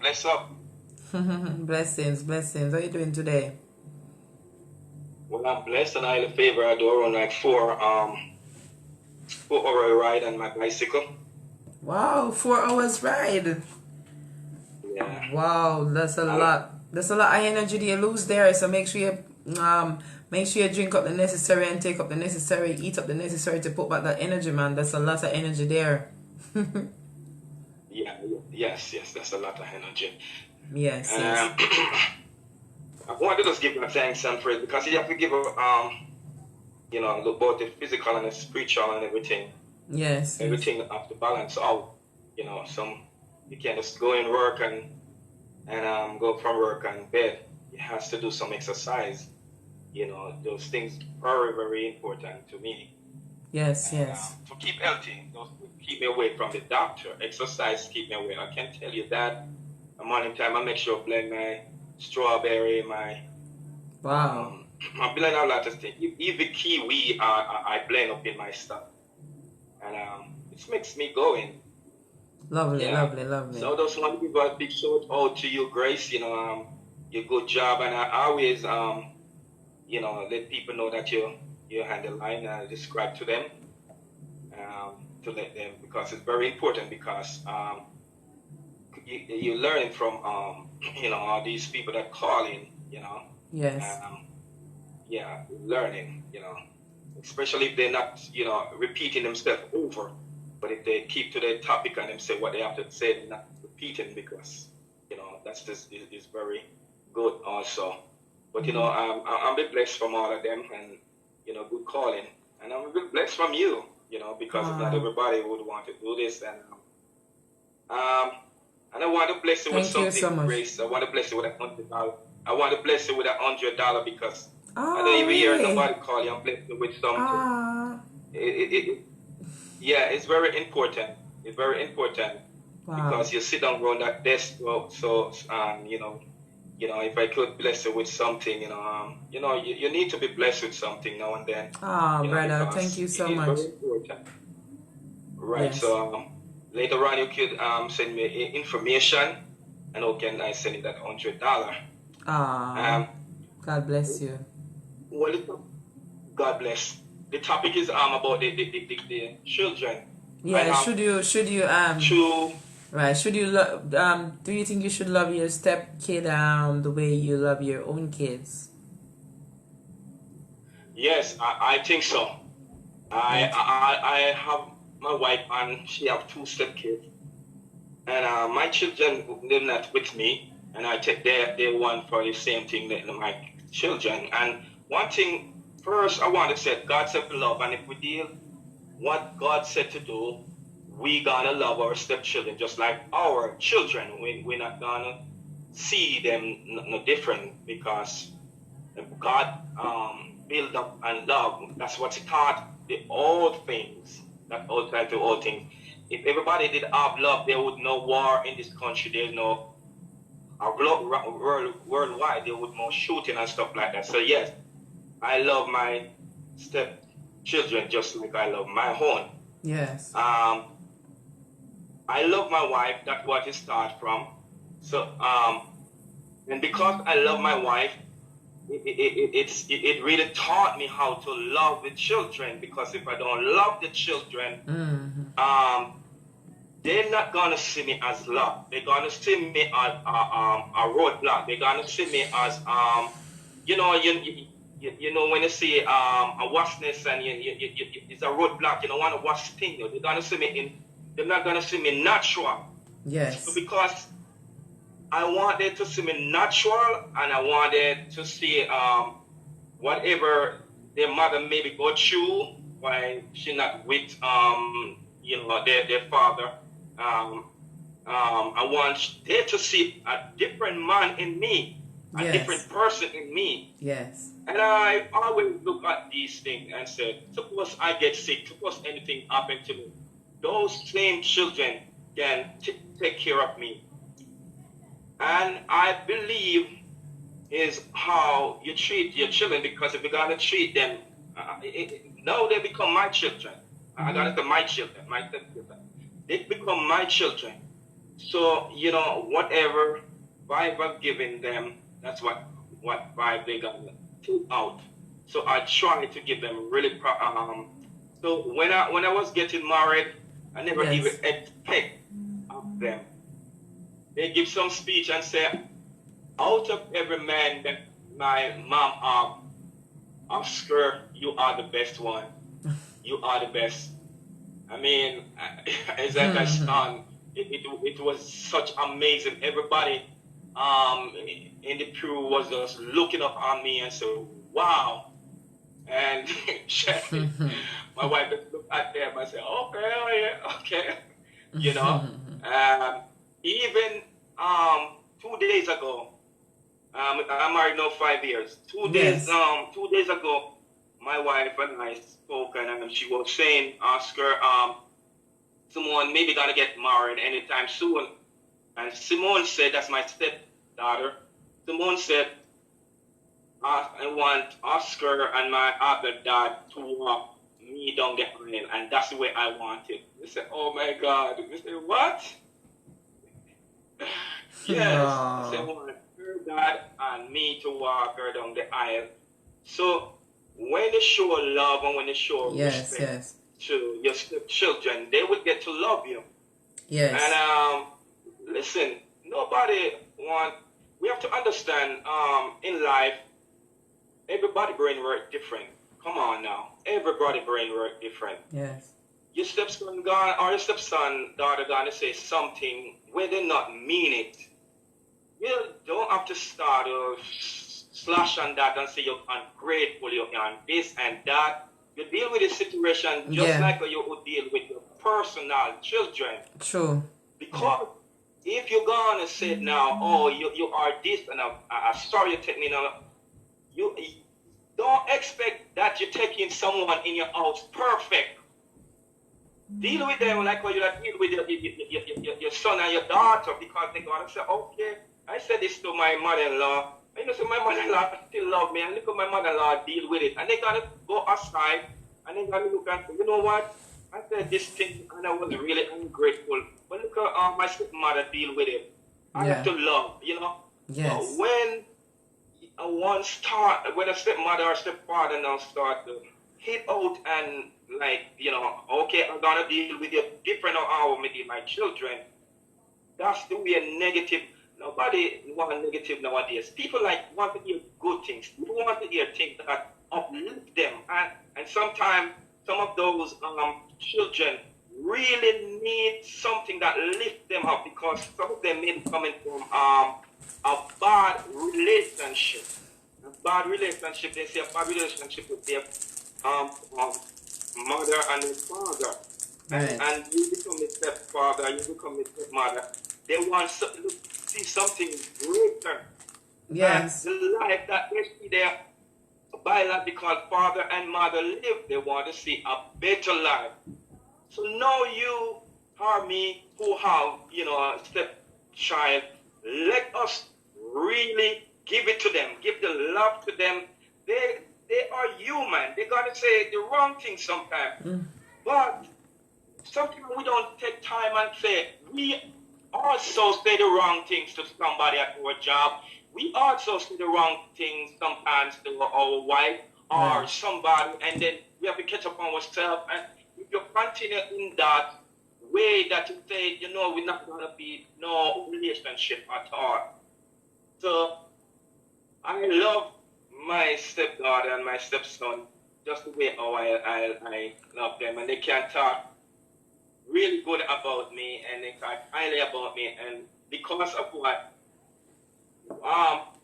they could find other way to say I'm bad. But you know what? If they leave a dish in the sink and washing the sink and dishes, I don't say, listen, you all better come and wash these dishes and yell at them and stuff like. Sometimes I end up wash the dishes. And if I'm gonna say each of them, I don't abuse them and say, oh, you're nasty, you're this and you're that, and just look for them and don't care, like say it's not my children. So you all come and watch this now, 5 minutes. No, I talk to them and say, you know, I'm gonna watch this shit now, but oh, y'all try to do better. People want to hear love. Why we build up with so much hatred, so much malice, so much things, and we just give it to we just give it to them, we just give it to them, we just give it to them. So as one says something bad, we just give it to them. We can change their life. We can change their walking. We can change them. I see so much of them saying, we watch TV, some turn liar, some turn doctor, some turn so much great things in life. We can change our stepson, our stepdaughter, but we have to feed them with the love that God wants us to feed. All right, caller. All right. Yes. I was watching a clip. I was watching a live the other day, and this female was, you know, she was going on about her life, and I heard she mentioned that, you know, she don't really keep a man. She don't really keep a man over 2 months. She have never have a boyfriend over 2 months. Yeah, and she have 2 daughters. I think 17 and I don't remember 17 and I mean they're teenagers still. I think 17 and 16. I don't remember. But she's saying that she can't introduce anybody to her 2 daughters because you know then the relationship probably would last till 2 months, because she's saying that her daughter them as con to her is really horrible. You know, whatever she say to her daughter, they say it back to her. That's how bad it is. But she's saying that it's karma because that is what she used to do to her mom. So the same thing is happening to her, and she can't introduce her daughter to any man because, you know, then, you know, it's a no. So what encouragement would you give to someone like that who think that they have some kids and then, you know, because of their behavior, their personality, their attitude? I'm not sure if I understand you. What you're saying is like she have 2 daughters, but she herself did go through some bad experience. So now she afraid to introduce her daughters to someone who would love them or something like that. Oh, all right. I don't want to use the word horrible, but I'm just using it because she used it on her live. Yeah, she was saying that our kids' personality are really bad. Yeah, and she's afraid to introduce them to any man because then she wouldn't, nobody's going to like them because of their attitude. But then she's saying that, you know, that she kind of understand because she used to deal with her mom certain kind of way, the way all the kids now are dealing with her. So she's saying that she can't introduce them kids to nobody. So I'm saying, what advice would you give to her? You know? I would say she come to a realization and realize that maybe she was dealing with her mother wrongfully, and that's a big start out to recognize that, listen, you know, I thought I was doing the right thing, but I was doing the wrong thing. So now I gotta fix what was broken. And what she have there now, because first, if a one cannot see their broken self, they cannot fix nothing. Now, she see herself now and moving on into a good area of life that God looking down on her and God pleased of that, how she recognized herself. Now, she have to think of her daughter very, very good, our daughters, because her mouth can speak blessing, our mouth can speak curse, and whatever, nothing, whatever we speak from our mouth sometimes will come true. So now she can start speak blessing on her life, on those kids' life, because she realized that they are a changing in her own life take place. So now she can, you know, talk to and believe in them and start good things and start to tell them, say, you know what, this is all you're gonna do when you get a man. This is all you treat them, and this is all you do, and believe in them, because there are a lot of time now. People read books, people watch TV, people do everything. If you want any information, you put it on the phone and you get information. Now, children see a lot of things and educate themselves so they know right. So now she cannot use her situation. Those children will come out great, you know, but she have to now speak blessing on their life, and they will be all right, So, you know, because maybe the children hear so much negative things, just believe them will not come out to something great, but no, they will, because she acknowledged herself, and from she acknowledged herself and started to speak blessing in her children's life. Let me tell you something. Whenever time I was just feeling, and I say, you know what, I'm going to start to speak negative things in my life, and that's where I share negative things, and I share positive things with my children all the time. So we have to really don't look at the situation that we went through, but look at the changes that we make from we growing up until now. So that could be a big change. Right. I like your bit. Speak positive. Speak positive over our kids' life. I like that. Yes. Yes. Because I mean, Gracie was show already, and you see people taking the other children from different country and different places, and they treat them good. They carry them out to their car, they carry them out to dinner, they carry them out to baseball, and you see how they turn around and stuff like that, you know. So now a lot of time, some of us never know how to talk to our children. We yell at them for everything, and tell them why we're yelling at them and stuff like that. In those times, that's how I used to grow up in those times. But now time changed. We know that we have to speak positive things in our children's life. And when we speak positive in our children's life, it helps our life too. If you want your house to be a chaos, speak negative things. You cannot do injure for injure. No, it is wrong. So if I say something bad to you, you're going to defend me and you're going to curse me. Oh, no, calm down yourself, because me angry right now. So you calm down, don't play injure for injure.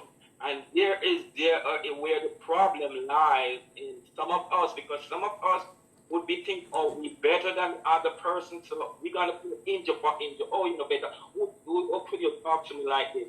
No, At that moment, the person may be upset. You have to wait until that person cool down. Don't injure the situation more. Because if you injure the situation, no, what's gonna happen? Your outcome is broken up. You will lose your job. Your blood pressure will be going up. So much things will be happening. And so many things been happening because of these kind of things. You say that, so yeah, no, you are that. No, you can't play injure for injure. No, it's not work like that in your stepdaughter, in your stepson, in no part of your life. It shouldn't work like that. That is not clean. That is not kosher. That is not good at all. So let us go back to what God has loved. God said, love in our law. Love, love is emotion. Love is kindness. I hear sister was talking this morning, said love is when you give. Love is when you share. She was passing, giving some great information there. And those things is really love that carry a while.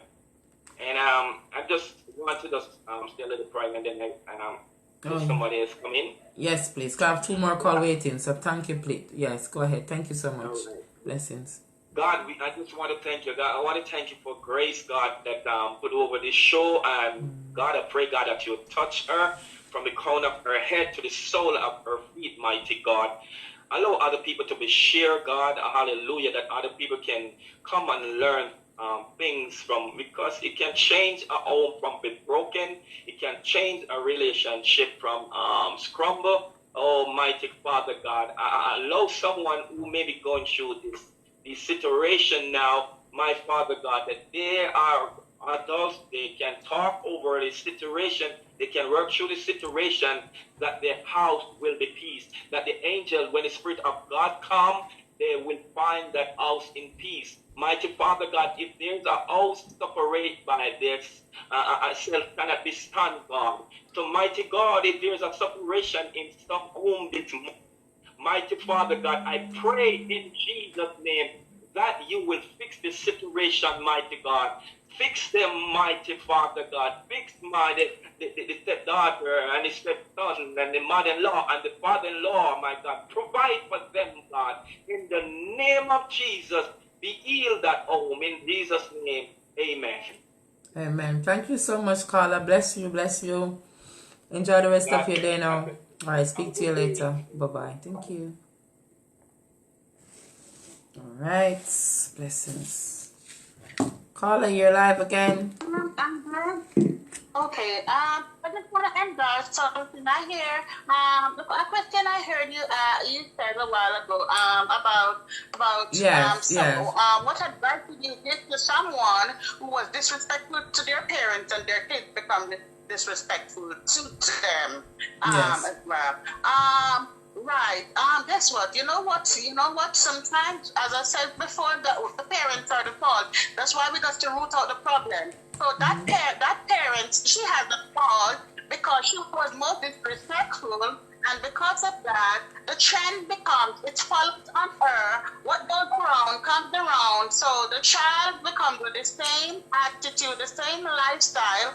So what that parent is suffering from the low self-esteem. She's suffering from what she does to her parents. So she's suffering from something. So there is some problem. So she is suffering from a disorder,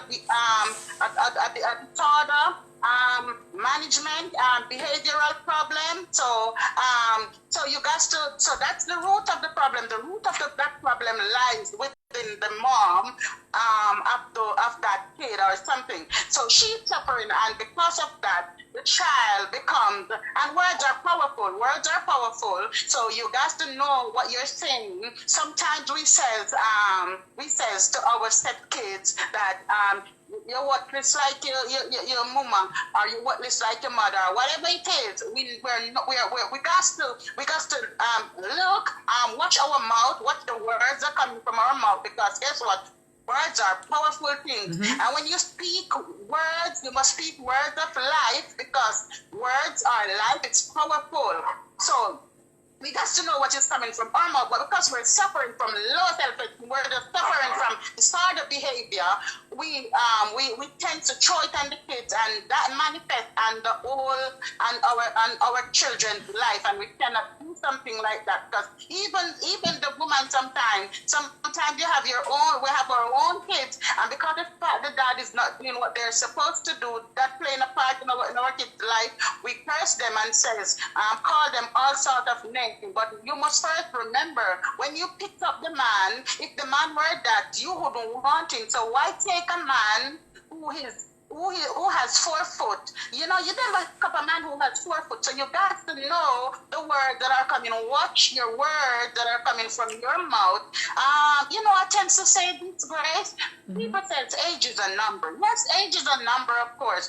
But I don't believe in sometimes the problems too. That, as I said, everything has a problem. And some man at 50 years old, you're dealing with you find a lady, and the young lady is 20 years old. You pick up a woman in the party house. You pick up a woman out there. You have no time to learn about her. You got to learn about your partner. You got to know about your partner. It's going to take some time, but I don't believe in a 60 years old man with a 20 years old woman in his house, because guess what? It's unbalanced. Most of the time, the children, your children and your girlfriend is on the same level. They are the same. They wear the same clothes. They're just the same way. They are of the same age, maybe a 1 year difference, or the same age. Come on, how could that happen? They will not respect you. They're neither going to respect you nor respect the woman. So you got to know, you got to balance your life. You got to sort out your life. I'm never going to say that your wife must be old like you, or you both have to be in the same age. No, but there must be a limit of age group. There must be a limit. Right, caller. How you go about selecting your partner. Caller. You just made a topic for tomorrow, so save some for tomorrow. You just made a topic for tomorrow, so save some of it for tomorrow morning. Okay. You just made a topic for tomorrow morning. Okay. Oh my God! Oh my God! All right.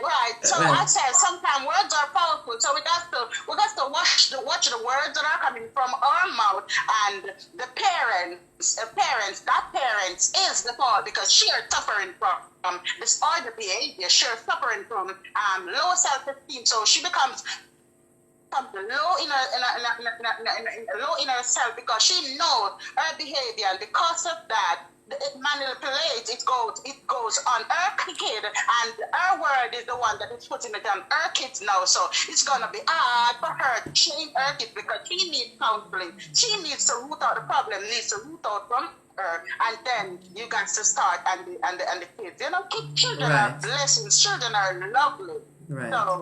So that's another portion of it. Thank you. Bless you, sweetheart. Thank you so much.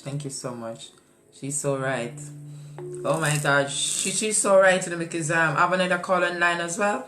She's so right, because based on what she was saying, she was saying that, you know, the words that she said to her kids, the kids said it back to her, some really indecent language, and then her mom said to her, see, no, you're in my shoes. These are the things that you used to do to me. So if she want to lick the daughter is going to want to lick her back. So she's saying, oh my God, how can I have a man with these children? But, you know, the two color just say something is right, because, you know, she can fix the problem, because she's the one that created it. All right, I have a caller in line, and then I have a next caller calling in as well. So, caller, you're live. Talk to us.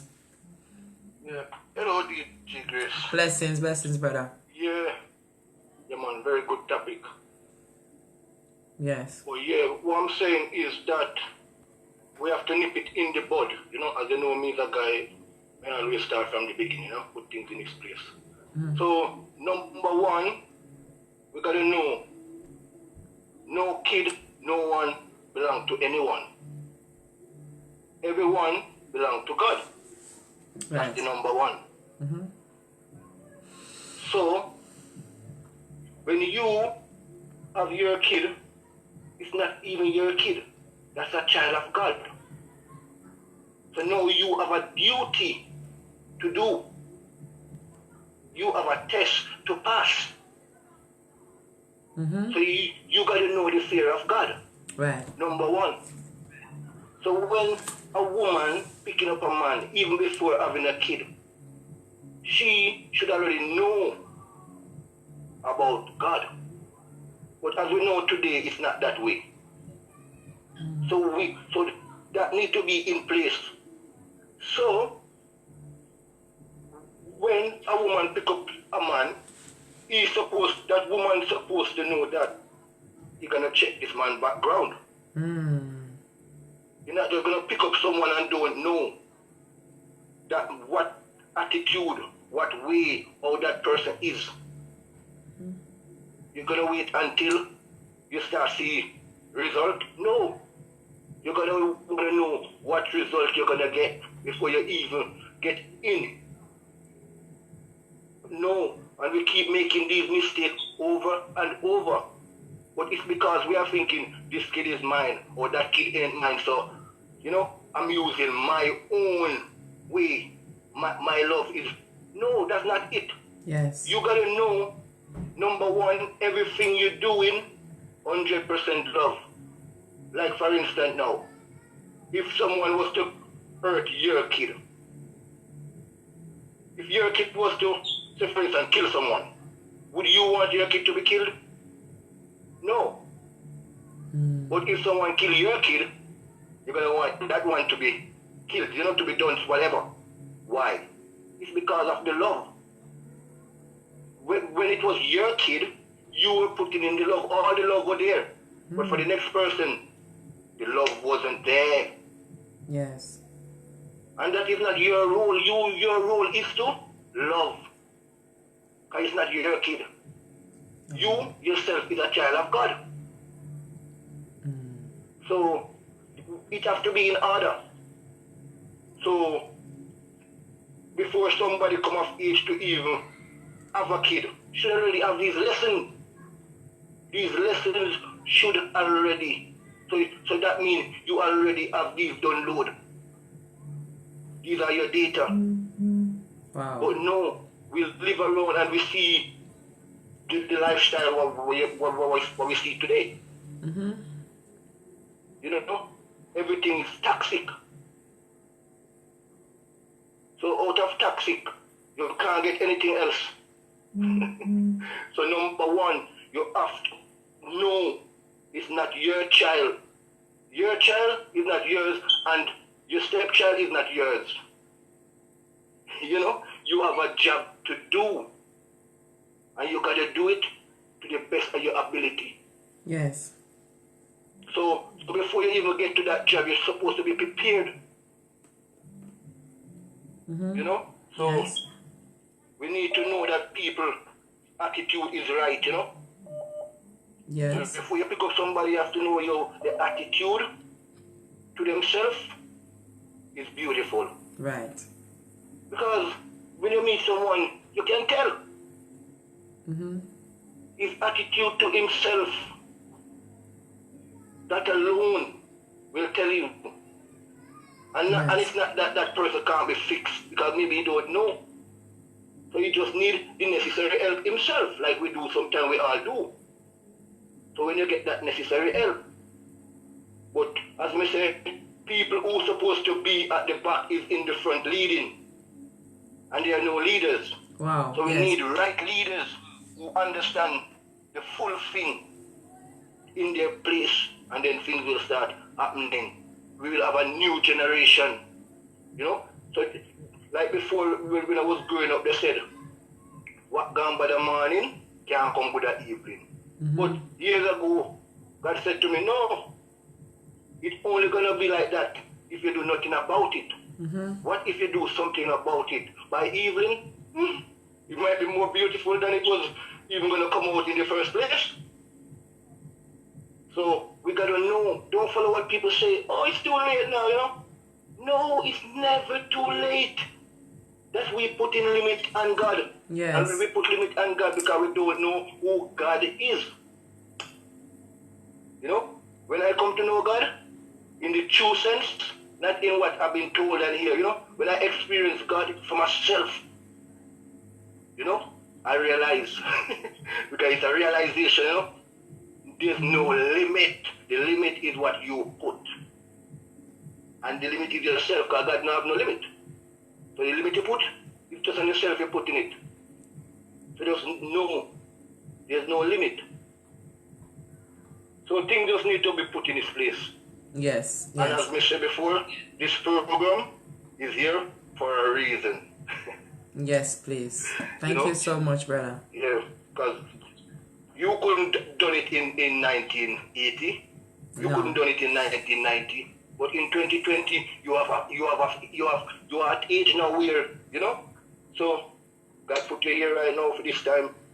Yes. So you might go by the morning, but by evening it will be good. No, it wouldn't. And a matter of fact, it wouldn't have been possible before. No, just looking back, it wouldn't have been possible because I wouldn't have no time.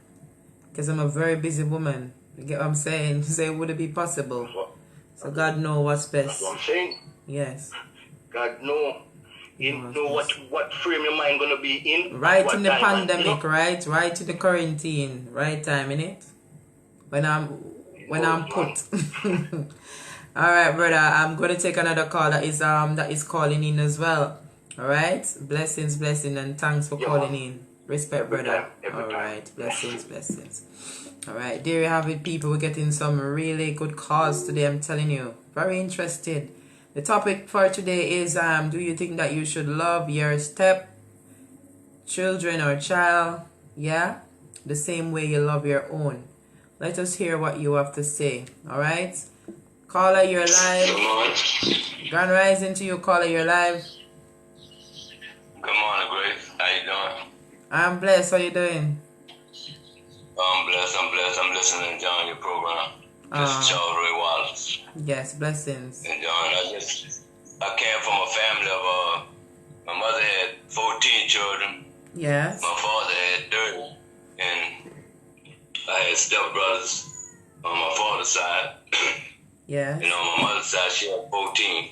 And my daddy, he brought all us to meet each other through a passage of time. We learned to love each other. But like you're saying, you know, you have to learn to love each other, learn to respect each other, not be jealous of each other. Yes. And be very supportive of each other.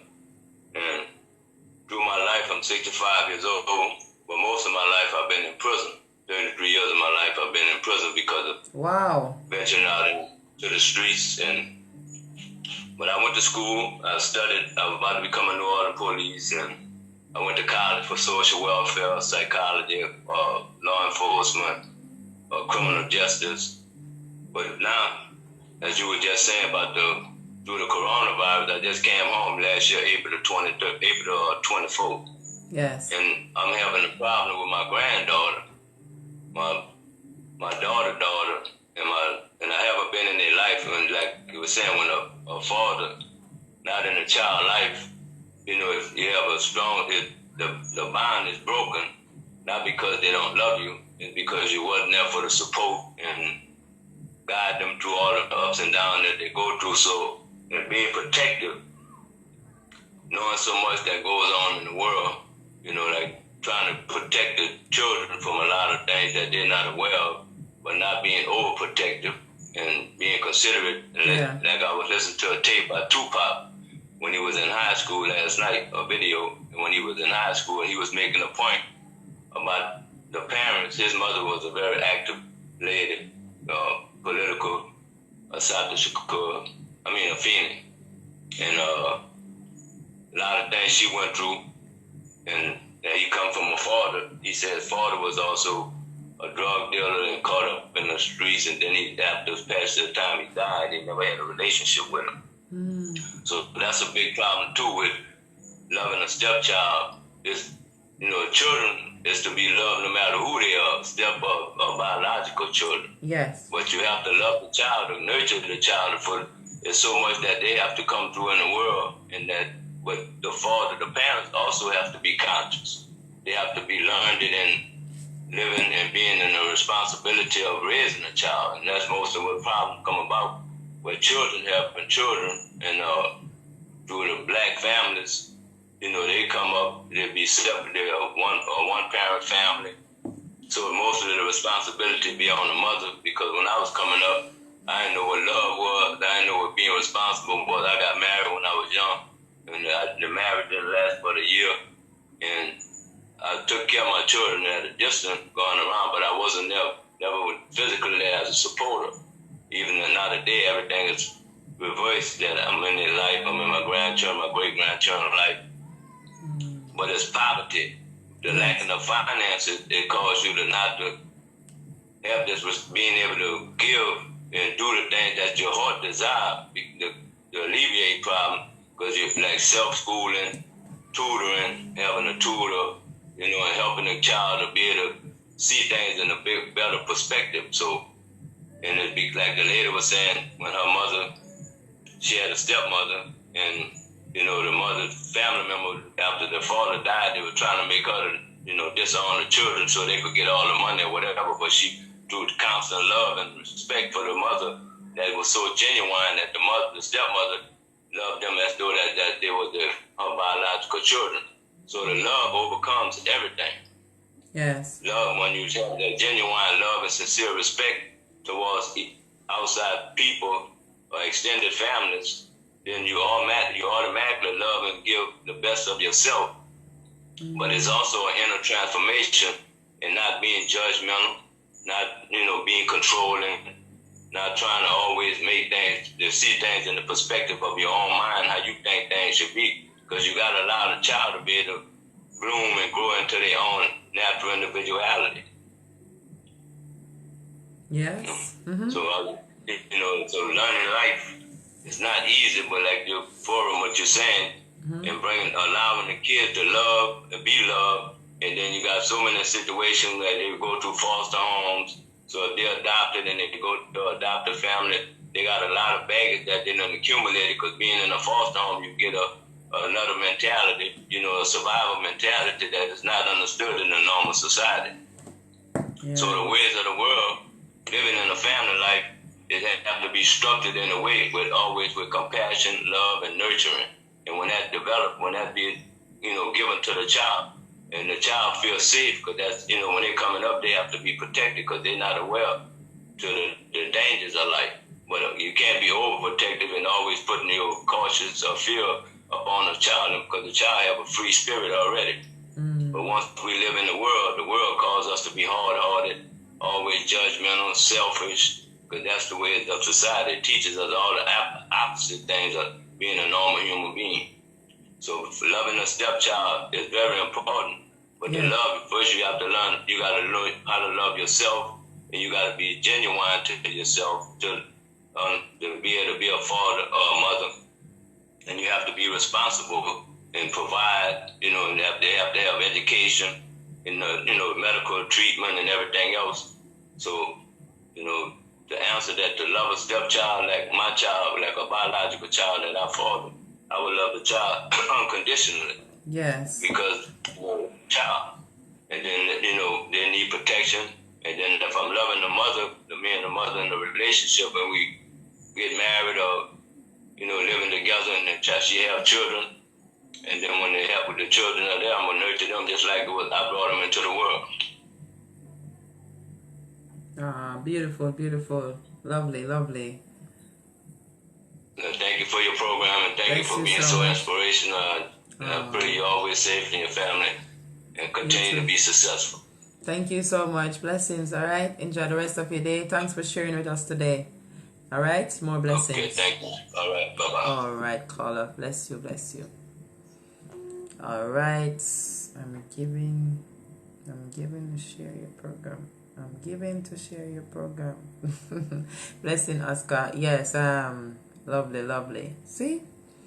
Yes.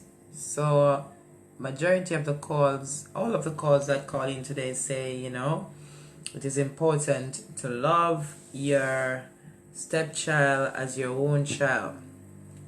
All right? And they illustrate and tell you the different points. Very, very important. Yes. All right. So, I'm going to play this clip. This clip is about 10 minutes. Not sure if I'm going to play all of it. And but if I get a call, I'll take the call, alright? So hear what this person has to say. Families take on a lot of different constellations. Sometimes a step-parent ends up wondering, what's my role?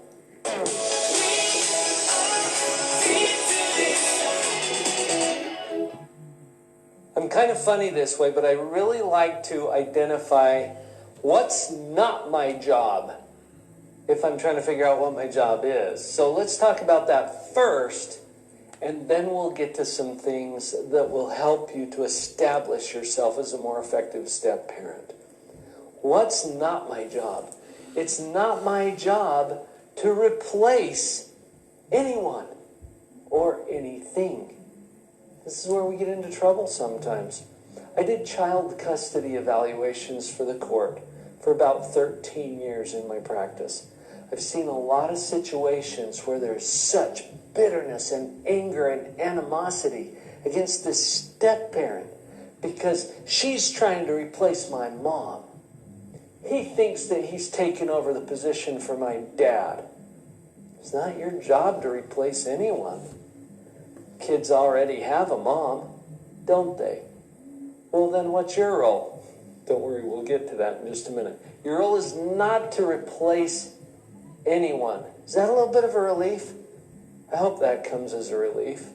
You'll notice that in families we take on different roles, different purposes, and it's really normal in a normal family, whatever that is, for one parent to be a little more focused on discipline, for the other parent to be a little more focused on the love and the nurturing.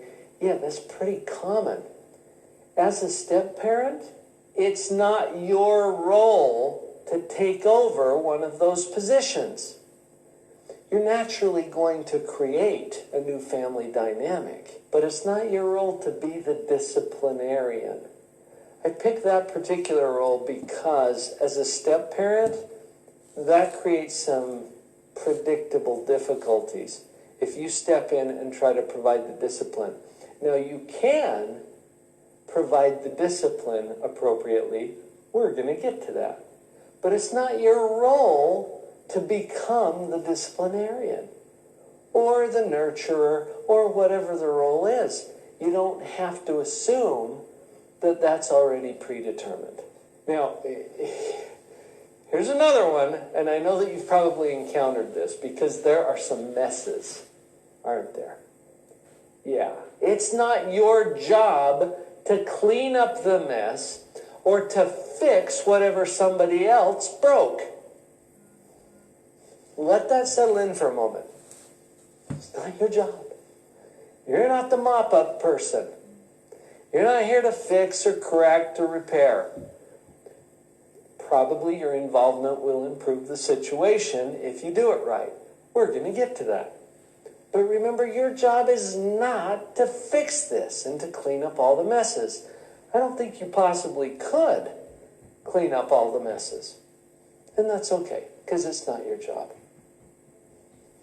How you feeling right about now? A little better? Hopefully that's a relief to realize, oh, it's not my job to do that. It's not my job to do that. One other point, that it's not your job to make sure that anything. All right? Connect with that. You know how you might finish that sentence. Oh, I need to make sure that whatever. I need to make sure that my spouse is happy. I need to make sure that the ex doesn't interfere with the kids. I need to make sure that I'm an effective disciplinarian. Whatever. No, it's not your job to make sure that anything. That should be a relief as well. All right. Now that we got you feeling all relieved, what is your job as a step parent? It's pretty simple. Your job is to love them no matter what, and even if. After all, you get to the point, innit? Sure. Big surprise if you've watched this channel very long. Look at the positive parenting playlist. We repeat that time and time again. This is your job. Whether you are a natural born parent, adoptive parent, a step parent, whatever, this is your job. Listen, James. To love them, no matter what, and even if. There's some challenges when you come into this as a step parent, because there's already patterns established, and there are relationships that existed before you ever got here. As a parent in this home, you get to take part in all of the roles of parenting. Discipline. Some step parents I talk to are way hands off on the discipline. Understandably, because if that's not done correctly, it can cause friction and conflict in the relationships. And the kids are already kind of struggling bringing someone else in. So you're going to take part in the discipline, but we're going to do it in a way that we have parental authority. This is the part that I've been promising to get to for the whole video. This is how we're going to step into the discipline role, the nurturer role. Every role that is relevant and applicable to a parent will be supported as you understand what gives you authority. The fact that you carry a title as a parent, even if it has the word step in front of it, does not give you any authority. Here's what gives you authority, and this comes from solid research that showed that there are two components to authority. And here's what they are. Component number one, you have to be able to set and enforce appropriate limits. Have to be able to set and enforce appropriate limits. If you can't, you don't have any authority with these kids. How do you do that? First of all, focus on what you control. You'll feel frustrated and angry and resentful if you get yourself into areas that you don't have any control. And watch for those three feelings: frustration, anger, and resentment. When you feel those, it's probably because you're getting into an area where you don't have any control. Get your mind steered back to what you do control, and then you can use that appropriately in the discipline. You have to be able to set and enforce appropriate limits. And there's another important part to authority that is probably equally powerful, sometimes overlooked. You have to be seen as a provider of good times and good things. Be seen as a provider of good times and good things. We got to be having fun. Honestly, if you come in and do discipline without being seen as a provider of good times and good things, you don't carry any authority with these kids. Well, they may obey you from time to time just to stay out of trouble. But what gives you the true authority as a step-parent is if you are personally seen as a provider of good times and good things. Notice this is not just an extension of your spouse. Your spouse may already be seen as a provider of good times and good things. The fact that you are now married to their parent does not give you automatic authority. You've got to earn that. So we've got the two components. You have to be able to set and enforce appropriate limits. If you need some help with that, get some help with that. The Positive Parenting playlist here on the channel is a great place to start. The Parenting Power Up course that Vicki and I put together, that's a great place to go too. ParentingPowerUp.com. Go check it out. There's resources, and there's others too, besides the ones that we're providing for you. Figure out how to set and enforce appropriate limits. And then that second part, you got to be seen as a provider of good times and good things. Lighten it up. Have some fun. Show the kids that you can be someone that is enjoyable and fun to be around. It contributes to your authority. Your job as a step parent can be a whole lot of fun. You can have authority with these kids. You can be seen as someone who is important in their life. You're not replacing anybody. Remember what we talked about what your job is not And I think you can get there. This whole step parent thing. All right, there you have it. There you have it. You're not here to replace.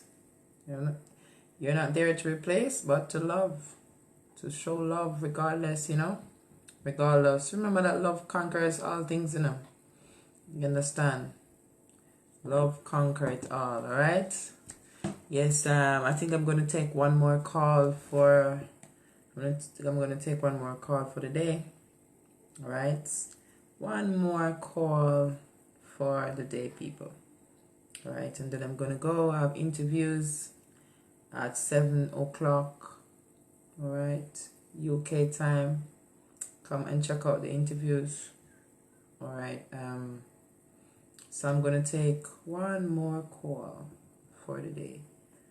Do you think that you should love your stepkids in the same way you love your child? I love this song from Snapper Chef, yeah? Your child is my child is your child. It takes a community to raise a child. Alright? Blessings. Got to get the youth up to turn around. That's the only way it can go settle down. Yes, more guns are go burst. We are gonna still see a lot of earth. Better we teach them to be lawyers, actors in the earth. Yeah, it takes a village to raise a child. Your child is my child. My child is your child. Numbers are there for you to add me to WhatsApp, or you can call me and Messenger. Alright? It takes a village to raise a child. So no discriminate and no profile. Cause if you make them youths that broke wine, it can go burn you like a hot iron. Never too late for a shower or rain. Make a reason with them youths here once again. Now the big man, them already ground. Let's educate the youth from the country and the town.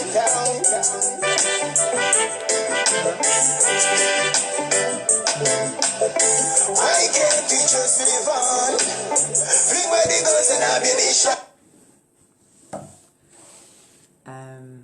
Caller.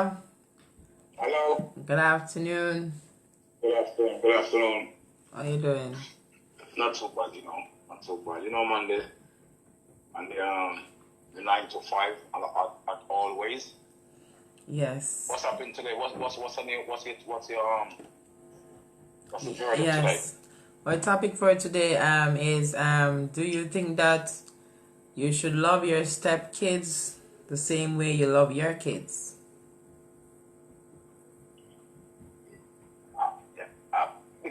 Because I have the experience of when you don't have the experience of it yet, then you could have said yes, you would have loved your stepkid as your kid, but when I have the experience of stepkid and the love that I was showing to them, it wasn't like it becomes a snake.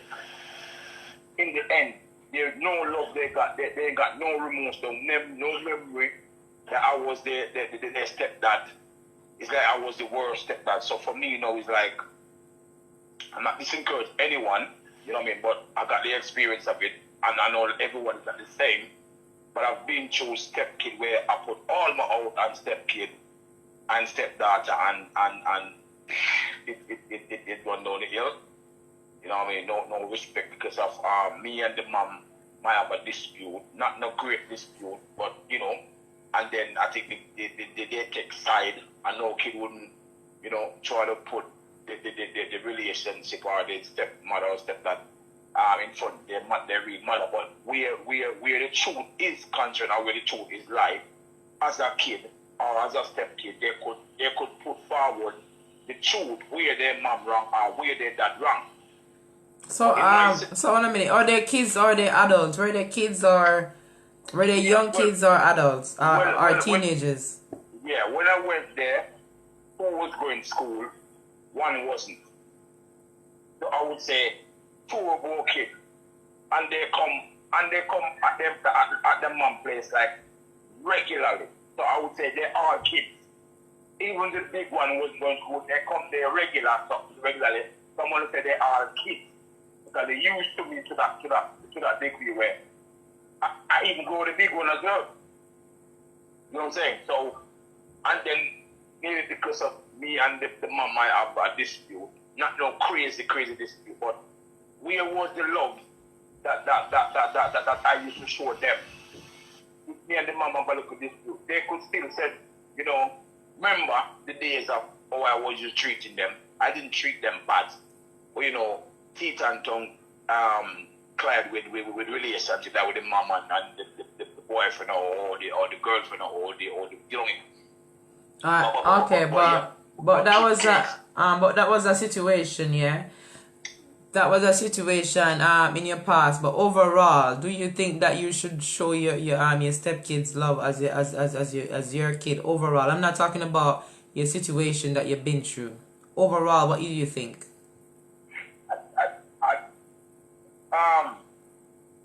As I said, yeah, even though I've been through that one, yeah, it's not good to take it out on others, really. But it indicates me now to hold back the thing that you would have buy and spend. You know, even though you get the blessing back from the Creator, but then at the same time you learn at the past. So, you could love them, and you can't love them as your child. You just love them to a degree because your child is your child. Because when your child get hurt, you feel it more than your stepkids. If someone hit your kids on the street, yeah, you feel it more than how you have feel for the stepkid. You still feel it, but you have feel which is your one the more. So I wouldn't say you love them as your own, but you treat them more or less the same ish, but not the 100% because your kids is your kids really and truly in the end of the day. And because the reason why I'm saying that because I've been through a little scenario. You know what I'm saying? And it's hurt when you know that you put your all out. I know people who love their kid, their stepkid more than even their own kid. They abuse their own blood, yeah, than the stepkid. They put the stepkids first and put their kids more, abuse their kids more. So you don't think it should be a balance? Like, all right. So you don't think it should be a balance? All right. I don't know you. I don't know the situation, and I really and truly don't want to question you on the situation. Yes, but do you think maybe wow. I don't want to question you too much on the situation, but maybe do you think maybe it's not really the kids really? What about the mom? Do you think maybe the mom have something to do with that? Because if certain rules have laid out, yeah, then the kids have to follow, innit? So I'm wondering, was it a case where the mom took side with the kids and give them the strength to act the way they act or something like that? Because I don't know. That's what I'm trying to say now. If you grow up with a stepdad from how much years, not just 2 years and 3 years and then 1 year. I'm talking about years, like over 5, 7, 8 years, 9 years. That means you grow this kid, okay?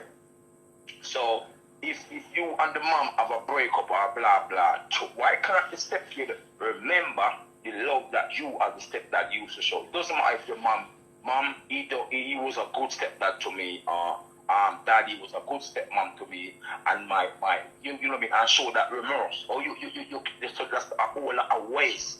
When we carry you to the football field, I'm gonna take you to the playground, I'm gonna take you places. I mean, I'm looking at the fact that doing it for a blessing. But come on, man. Where is that memory from the kid when the kid realized this dad was taking him places, going places with him? You can call and say, how you doing? Oh, so and so and so and so and so. So, listen, to be honest, my kid come first, but I'm not gonna abuse the other kid. I'm not gonna abuse the other kid, but my kid come first, to be honest, because that's what the mom would do anyway. That's what the mom would do, that take care of their kids more.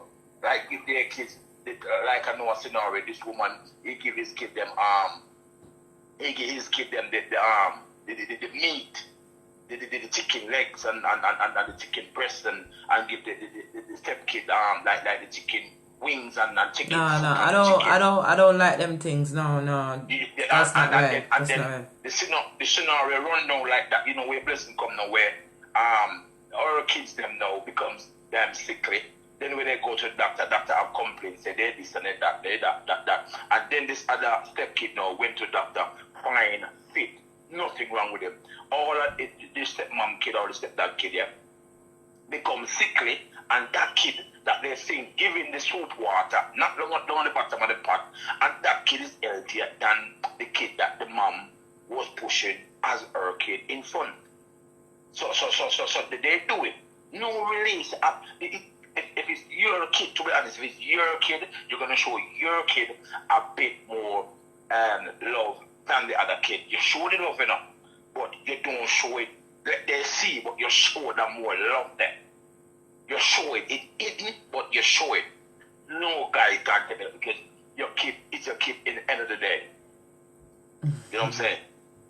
I know it can't be even, but you ain't gonna show it. You're not gonna show the stepchild, and you ain't gonna show your dad, and you ain't gonna show your kid either. Because when you show your kid now, then your kid gonna say, "Oh, you see what my dad said." You have to keep it quiet. But it works in the end where your kid is your kid. Where you still give a bit of love, right? But you don't show no hate. If you're gonna buy a shoes, then if you're gonna don't buy a deer shoes for your kid because you're gonna buy a deer shoes for his kid out. And if you buy a deer shoes for your kid, buy a deer shoes for his kid as well. You treat them the same. You give them the same treatment, right? You can't buy a Nike shoes for your kid, and then you're gonna buy one little flip flop for the next kid.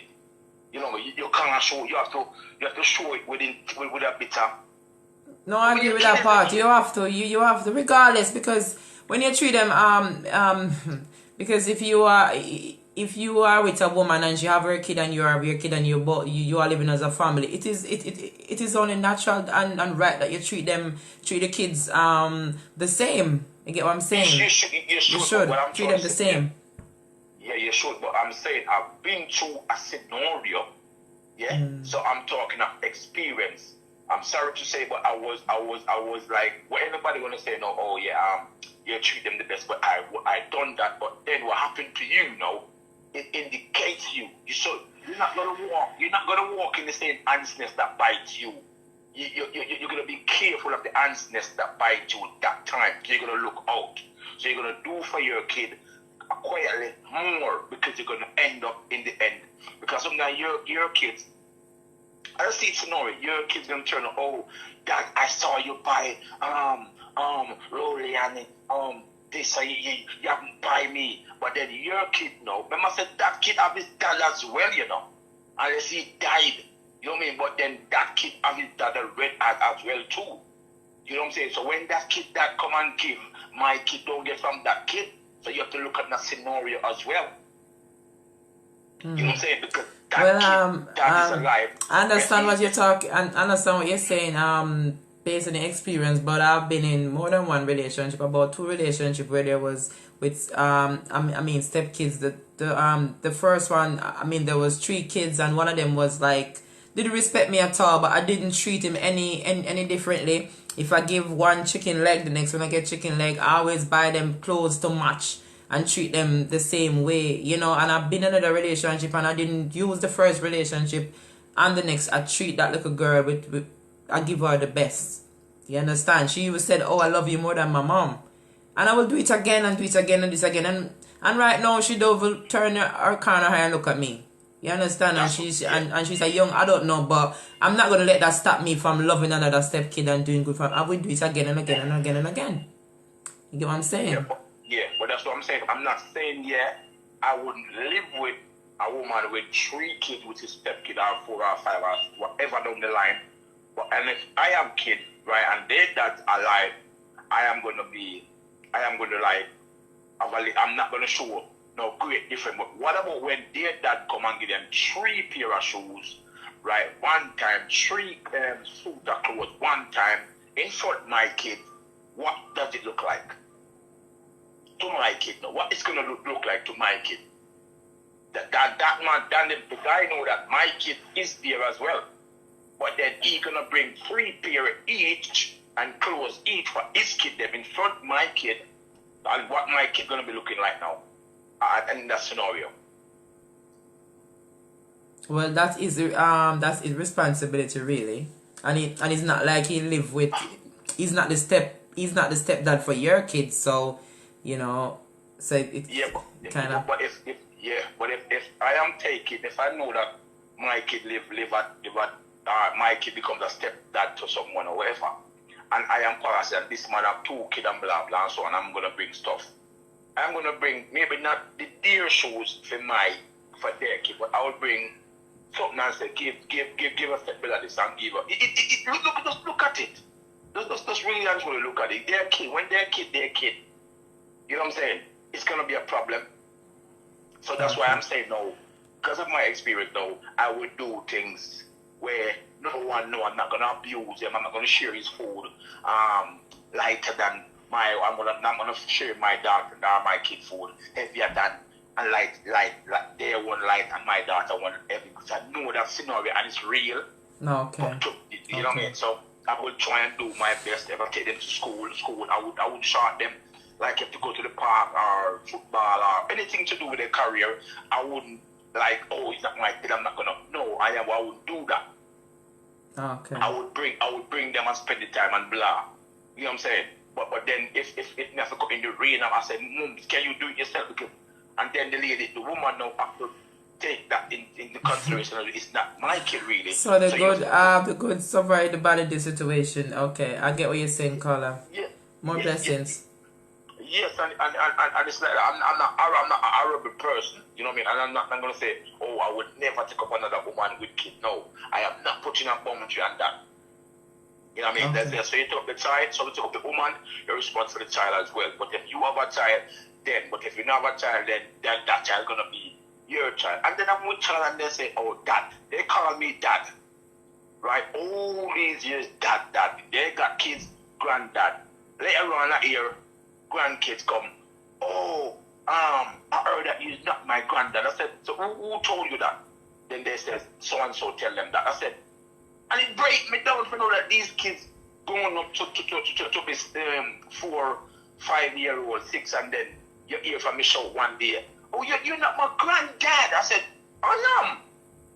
Bull and Lord, I am. No, you know. I said, yeah, you didn't you ask him? And he said, no, my mom said you are not. You know what I mean? Why no you grow kids like and tell kids say, this stepdad is your dad? And then no, a certain scenario, it wasn't that argument, it wasn't no problem at the time.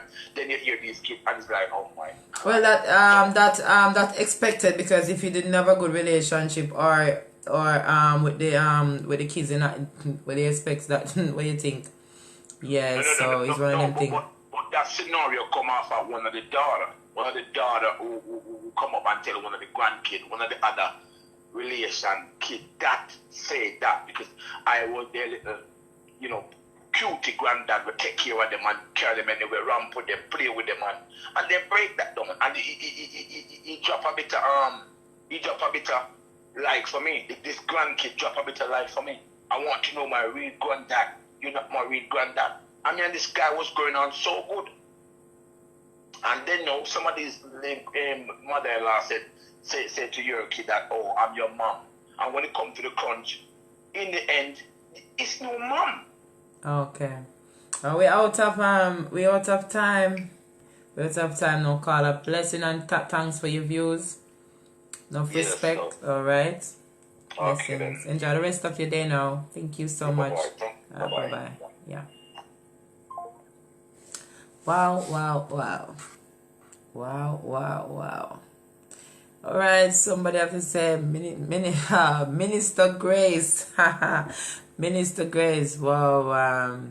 I'm seeing you as very powerful speaker in the future. Oh, is it? Thank you, because you keep touching lives the way you doing, my sister, and an angel is going to touch you. Wow. Amen. Oh. Wow, that's mean that you're going to become that speaker. Believe, my wonderful lady. Amen. Amen, James. Amen. All right. I have learned the truth of life is providing for others, making others' life better. This inspires love within the individual who loves being a blesser. This is how the children or adults respect you more. Blessing and compassion is everyday life. I learned from loneliness not to be able to have a loving relationship with my children, family, and all right, females. All right, good. The difference between the caller and the difference between the caller and the stepchildren father is midst. That's why the father isn't with the mother. He is selfish and lack of love as a provider. Oh yes. Blessings. So we out of time. So we hear everybody's views. But for me still, you know, I'm always here to give love and compassion. You know, that's how I was made, you know. I mean, I've been through a lot of hurt. I could hear the hurt in the last caller's voice. Yeah, I could hear the hurt. But I've been through it. But you know what? It's important. You have to learn to forgive and move on. You have to learn to let go, to forgive and move on. You understand? Yes, because you never know. The ball could be in your court in a different side where, you know, the stepmom of your child, the woman that you love, that become the stepmom of your child, you know, could be the one that is going to treat your child bad, and then you never know. You have to forgive. Yeah, you have to forgive. Alright, so I think it's time to love you and leave you. Good show, bars. Sure. Blessings up, Vibes Ross. I see that you was calling back, Charlie. Charles, isn't it? Alright, you call back tomorrow, okay? Because I'm going to end the show right now, and I'm going to love you and leave you because, you know, we have interviews later. That's what matters. Love and forgiveness. It's true. And sometimes it doesn't. Sometimes, to be honest, you know, we're not bashing anybody because forgiveness doesn't come easy. It's something that you have to really pray about, and you have to really pray about it. Forgiveness don't really come easy, I'm telling you. Especially when, you know, you are trying to forgive an individual, and that individual is somebody that give you heartache on a day-to-day basis. It's not easy, but it's when you have God inside of you, you will try to, you know, but it's not an easy road. But you can't do it without God. You have to have God in you to forgive. Trust me. You have to have God. Without God you can't do it. Not at all. But it is so this is what it is. So tomorrow, Sister Shireen, she was saying love, age is just, some people say age is just a number. We're going to talk about age is just a number tomorrow, because it's just a number to some extent, but some people go way overboard. They get, like she was saying, a 20-year-old with a 60-year-old. Come on. So we're going to talk about that tomorrow. Alright, big up yourself. Kelly, big up yourself. You have me smiling. Alright, blessings. I'm just looking a beautiful song to leave you with. Alright? So I'm going to love you and leave you till later. Blessings. Good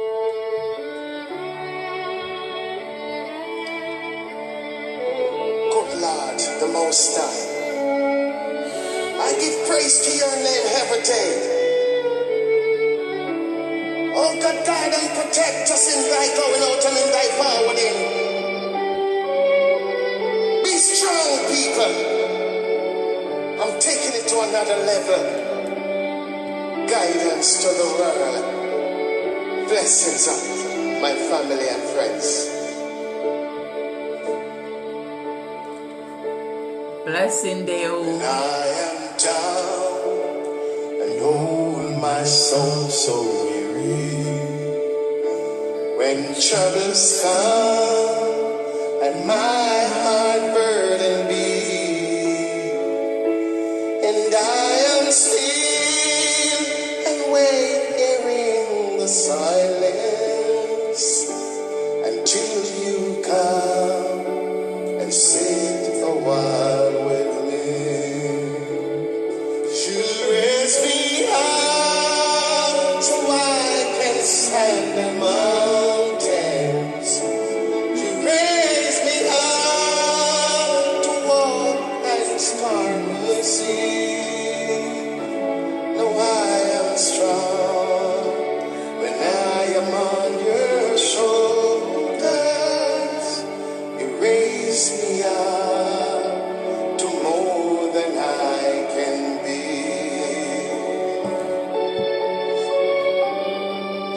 Give praises to the Most High name every day that you rise and see the sun.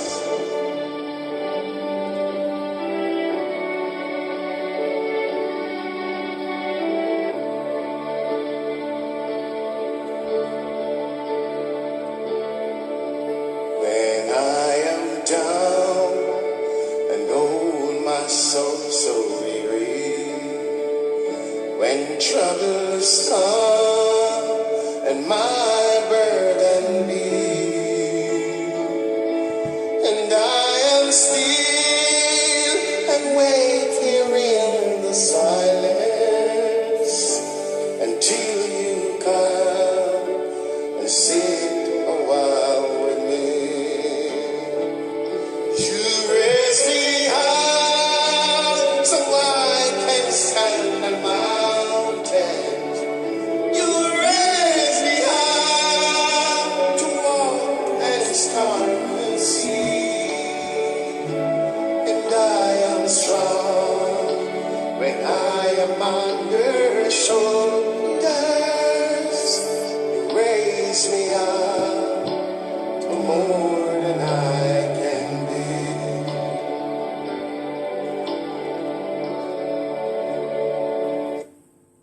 Alright, you raise me up to more than I can be.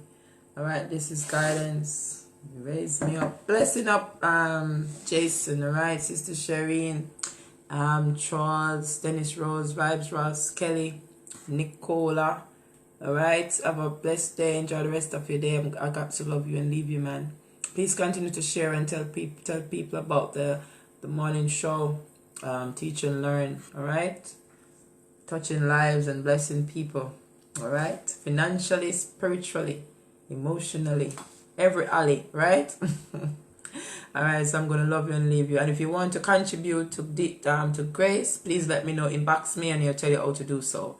Alright, up and forward. And thanks to that person that says going to contribute as well. God bless him, and all who has contribute, God bless as well. So I'm going to love you and leave you. Enjoy the rest of your day. Alright, see you later on the interviews with DJ Grace. Like my page is DJ Grace, Teach and Learn and Took Off page, Instagram, YouTube, DJ Grace all the way. Thank you, please. Ta-ta. See you later.